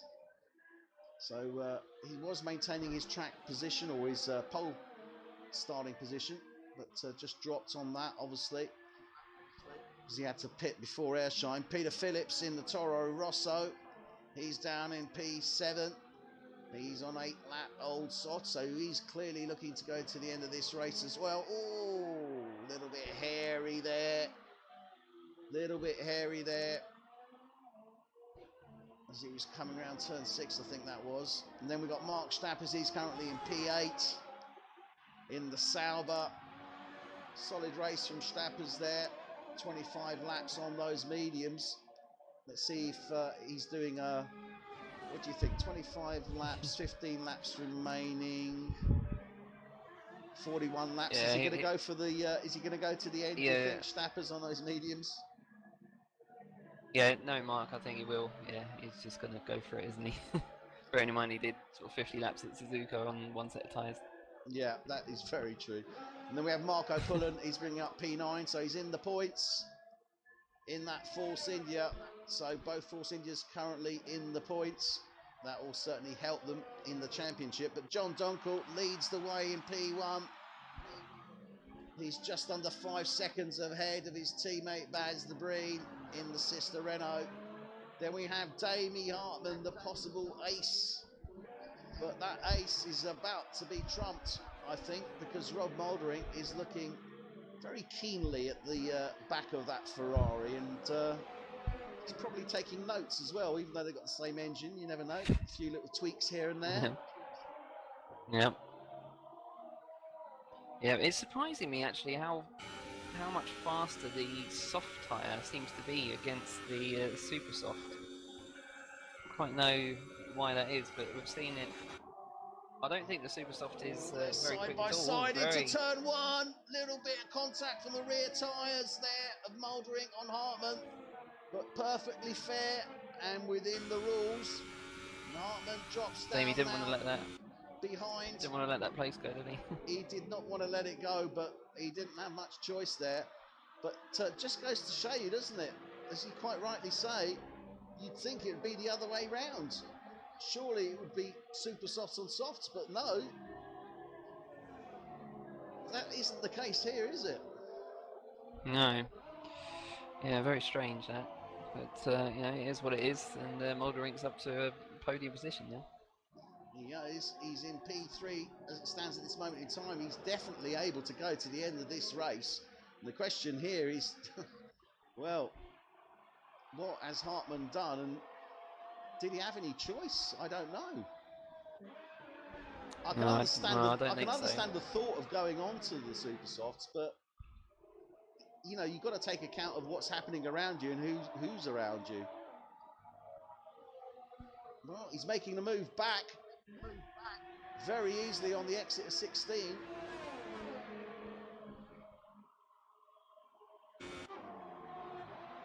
So Mouldering stays ahead. Damien Hartman is in P4. Guido Airshine P5. Marcel Dronig in the Haas P6. Peter Phillips Toro Rosso P7. Mark Stappers in the Sauber P8. Marco Pullen in the second Force India, bringing up P9. And we have DNFs from Boy Williamson Mercedes, Kevin Van Delft Williams, Marcel France for Red Bull, and Martin Parda Cooper for Ferrari. We have 13 laps remaining. John You trying to cause an accident? I don't know, I'll just, you know, get the mojo working. Let's see what can happen. But John Donkel, he's comfortably leading this race, I think it's safe to say. Comes round the final turn to start lap 54. 12 laps remaining. Baz the Breen still just under 5 seconds off his teammate, but clearly Donkel is eking out a bigger and bigger gap as the laps tick by, isn't he? Yeah, yeah. He's done really well to be in the position he is, even after that spin, of course. Yes, indeed. Yeah, I did wonder whether he'd cost him dearly. gifted the win. That Could have done. That could have As I said earlier on. Yeah. I said earlier on, didn't I, around the lap sort of 20 or so, we thought that the race-defining moment might have been his defence against Damien Hartman when Hartman was on the super soft tyres and John was on the mediums, and he managed to defend it so well, and it was actually pulling away a few laps after that. It was. But then I thought that, and then his spin, of course, I thought that might have been another race-defining moment. In that I thought he might have gifted the win to his teammate, but no, it wasn't to be. It looked like De Bruyne gifted it back, as he obviously sort of recognises that he is the faster driver around this track. Yeah, definitely, no two ways about it. And as we stand now, John Donkel comes round to start the 55th lap. 11 laps remaining. Baz De Bruyne, he's dropping down, actually. He's now 6.2 seconds behind his teammate. Interesting. Rob Mouldering, he's 5.4 seconds off the back of De Bruyne. And still 11 laps to go. He is moving. There's no two ways about it. He's already 3 seconds ahead of Damien Hartman, who he overtook a couple of laps ago. So Rob Mouldering is really charging through here. Now, you did call him for P3, and he is in P3 at this moment in time, but could he challenge for that P2 position? Yeah, I think Baz is going to find himself under severe pressure before the end of this race, quite a way before the end of this race. Mouldering actually gained 1.4 seconds on that last lap. He's only 4.5 behind. You could say in sort of 4 or 5 laps time, he's going to be all over the back of the Sauber. Back of the Renault, sorry. Yeah, well, as I say, you did call him for P2 and for P3, but it looks like he could very easily challenge for P2 before the close of this race, and that's really going to be very, very interesting indeed. So, Rob Mouldering, I don't think we've really called him out too much, have we? I mean, we've seen him make some good moves, certainly. He started, if memory serves correct, he started on those mediums, didn't he? No, he didn't. He started on the soft tyre. I remember I said I'm surprised he didn't choose to start on the mediums, being that he's starting right at the back of the pack. Yeah. Actually, did he start on the medium, on the softs, or was it the supers? I think it was the super soft he started on. Yeah, he went aggressive from the start. He came through the field very quickly at the start of this race and got himself comfortably into that midfield, and so he's done a really good race. I'm just trying to see, actually, and let's have a quick look here on his position changes. 10 places, started in P13, lest we forget, right at the back of this track, and we were questioning whether he'd even be able to get up to any sort of podium finish, but look, here he is, P3. That is a solid race there from the Sauber driver, without any doubt at all. Yeah, and this would be back-to-back podiums, where it would be. I think he had his last podium removed due to a rule break, which he is acknowledged and accepted. But he certainly has interesting races, as Rob. Yeah, and 3 stops as well. I was just having a look there. He's had 3 stops. So 3 stops. Started P13. He's had 3 stops. And he's got himself up into P3. That is a good race, certainly, from Rob Mouldering. We know he's capable of it. I mean, he's sitting 3rd at the moment in the Drivers' Championship. Damien Hartman is ahead of him, but only by 12 points. So, looking at this, he's not going to overtake Hartman, but he's going to get an awful lot closer. And Hartman is at 51 points in the championship. He's 17 points behind the championship leader, Seb Bogart. So that is going to close that gap right down as well if they maintain these positions. Yeah, I can't help but feel that perhaps Damien felt that he might have got a higher position than where he is at the moment. I'm sure he feels that he's worthy of that. Yeah, but where did it go wrong for Hartmann?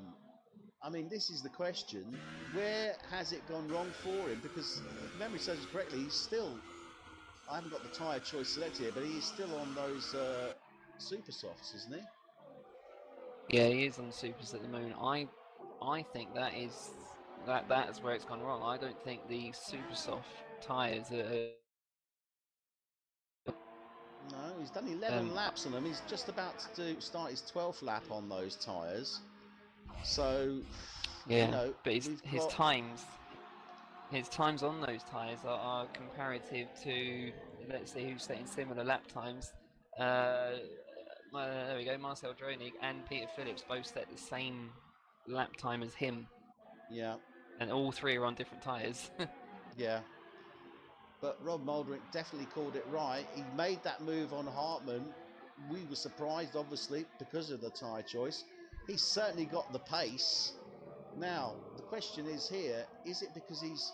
And again, I always like to sort of look at the possible setups. Does your downforce alter as your car gets lighter? It can do.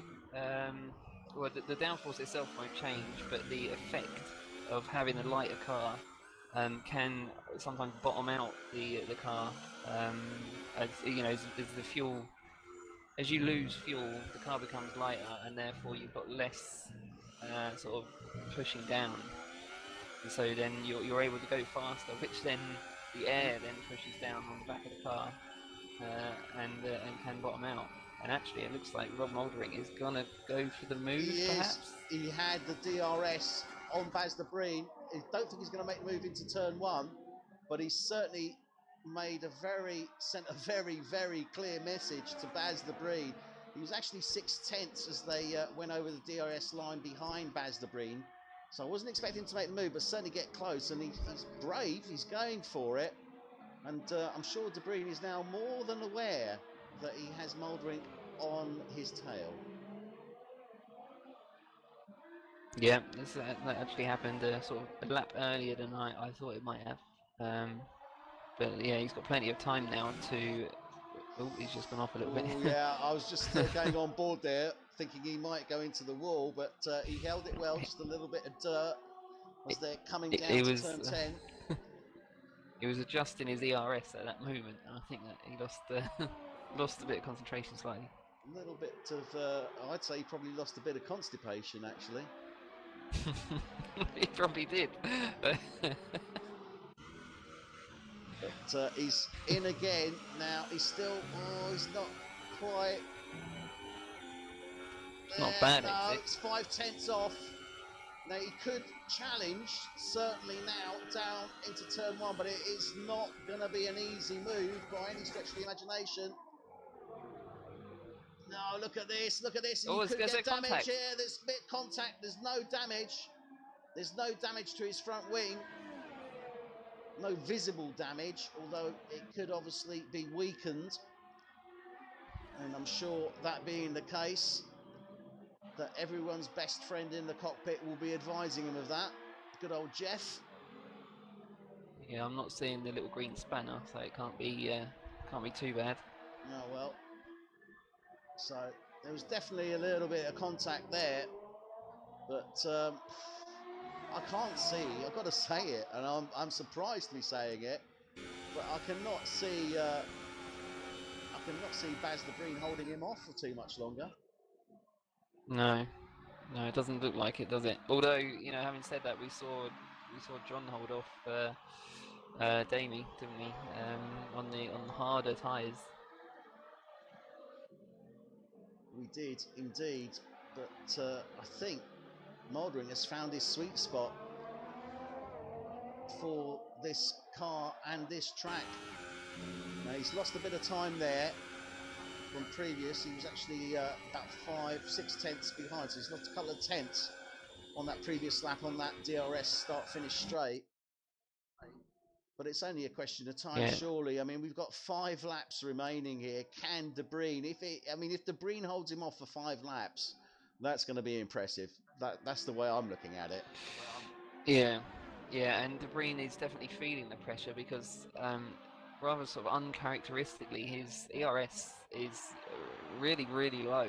I mean, he's in sort of into the teens on his percentage, which is very much unlike Baz. He normally manages it very well and is able to defend using it very well, but not in this case. It's definitely its advantage Molderink at the moment. Yeah, so he's obviously feeling the pressure.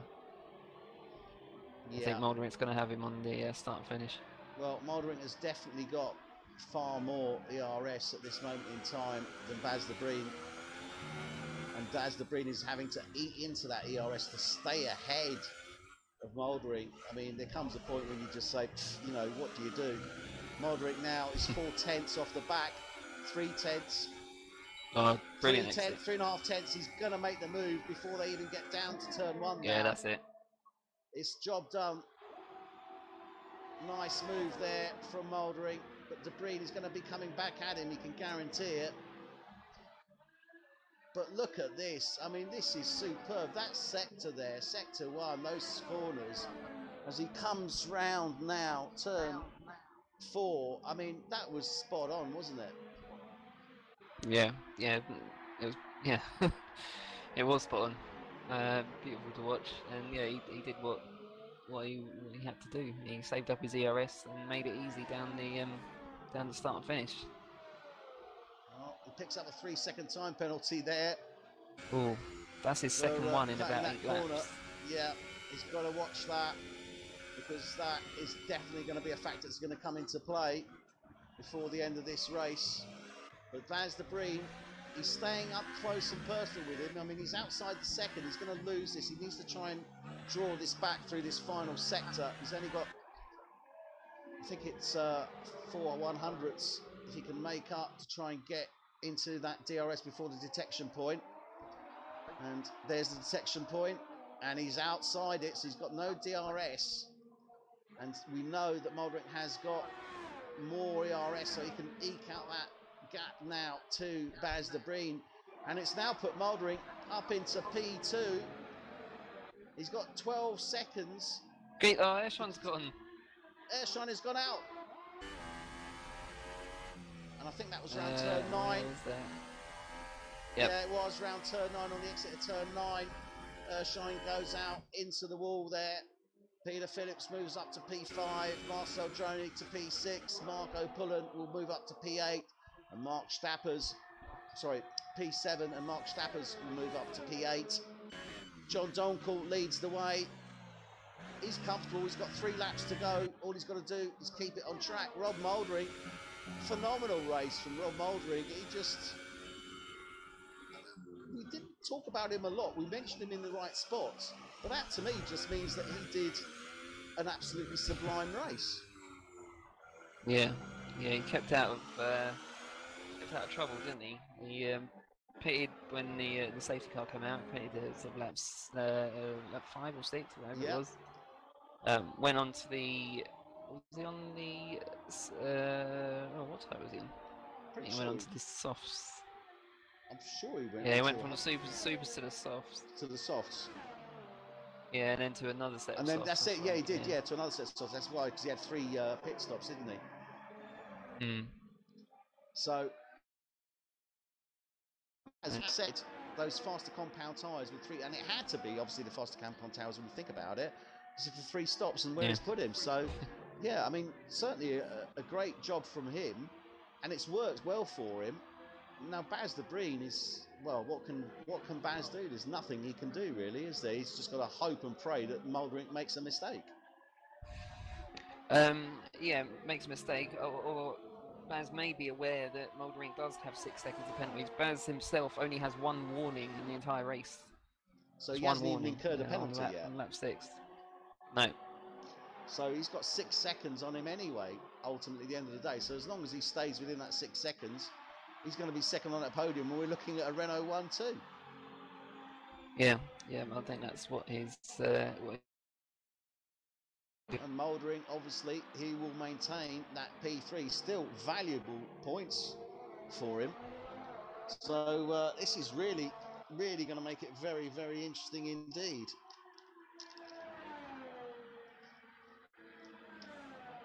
And Renault obviously are going to fly away with some fantastic points. I mean, they're second in the Constructors' Championship at the moment on 67. They're only 19 points behind Haas. This is going to stomp them ahead of their competition and put them first in the Constructors. Yeah, big time. Yeah, this is what they needed, what they wanted, and it's what they deserved. Well, certainly a sublime race. It hasn't been easy. We've seen some fantastic racing, I've got to say, obviously from John Donkel. Really very, very impressive race from him from start to finish, hasn't it? Yeah, he's done. Well, I was about to say he's done nothing wrong. He did spin the car. Yeah. But yeah, his pace is unreal.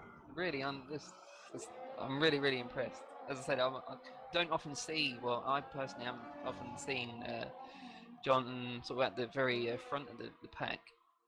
Normally see him sort of, P4, 5.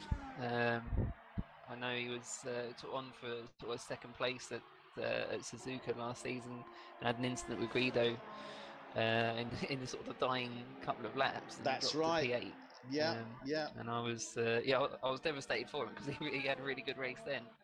And it would have been his highest finish as far as I'd seen. But yeah, no, he's thoroughly deserved of this win here. Well, and it's going to make such a difference to his championship standing as well. And I'm just trying to sort of have a look at where this is going to put these drivers. But we'll follow John Donkel as he comes to the closing stages, and he's going to have a big old smile on his face as he comes now into the third of his race. He's going to be a happy bunny, don't you think? Absolutely, I'm happy for him as well. Yeah, as I say, he thoroughly deserves the win, and he's a really nice guy as well. It does help. John Donkel for Renault comes round the final corner, takes. Oh, don't lose it. Yes, he does it. Oh, blimey. Takes the win. That was a close one, though. That takes was, the wasn't win, smashes the car here in the Circuit de Catalunya. Rob Moulding takes provisional second, but Basta Breen will take second place on that podium. Rob Moulding will actually take third place. Demi Hartmann for Ferrari will take fourth. Peter Phillips' personal best, by the way, fifth place. Fifth place for Peter Phillips, and I'm sure he's going to be very, very happy with that. Jonig as well. I think that's a personal best, certainly in the races I've seen. So great result from Marcel Jonig. Takes P6. Marco Pullen P7. Sorry, P8. Mark Stappers takes P7. So great race from all the drivers. Fantastic result though, wasn't it? Donkel, De Breen, Rob Mouldering, both Renaults were there. Yeah, they've just completely owned this race, really. The Renaults, John especially.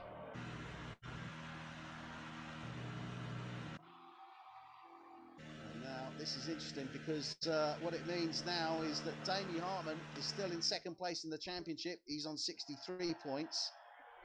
Rob Mouldering is still third, but he's on 61 points. Is still in, drops down to fifth, and John Donkel moves up to fourth place in the Drivers' Championship on 57 points. But what a fantastic result there for Renault.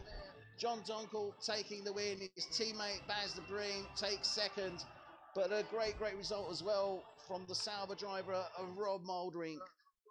Really was a phenomenal race from all three drivers, but in three very different ways. yeah, absolutely, and I've got utmost respect for all of them really, but particularly the top three. All three had really great races. Rob Mouldering though, from last to P3 or P2 on track, plus the penalties. Yeah, absolutely. I couldn't see any different either. So there's no bit of time. We are going to the standings.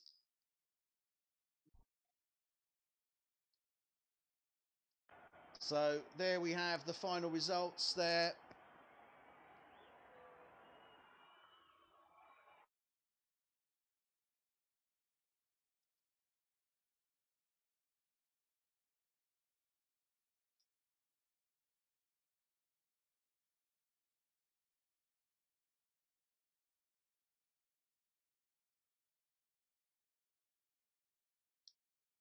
So there we have the final results. Great result there for this championship. And as I say, it's mixed things up, moved John Donkel ahead of his teammate, but fantastic points there for Renault, it has to be said. I mean, well, what we got there? 40 points? Yeah, 40 points for Renault, puts them on 107. 43 is first and second. So 43 points, 25 and... So 110. So they're on 110 points. No, yeah, 110 points. My goodness, that is phenomenal. And next week we are at, well, the most iconic track, it's got to be said, in the F1 calendar, although it's getting some challenges, I've got to say. But next week we are in Monaco. Adrian, what are your thoughts on that? Again, Monaco is one of those tracks I absolutely love watching, but I cannot stand racing it myself. I just haven't got the dexterity to sort of navigate the corners that sort of watch, and certainly one to commentate on, as pretty much all the F1 Tonight races. Indeed. So next week we are at Monaco, the Principality, the little diamond in the encrusted jewel crown of the Mediterranean. That's where we are next week. We will look forward to seeing you there. And Adrian will be joining us, I'm sure. Won't you, Adrian? Absolutely, 100%. I'll be there. I'll invite you for some champagne and canapes on my yacht, my friend. But thank you. That's all right. You know, I'm generous. We'll see you there next week. Thank you very much, and good night. We hope you've enjoyed it. See you next week. Bye.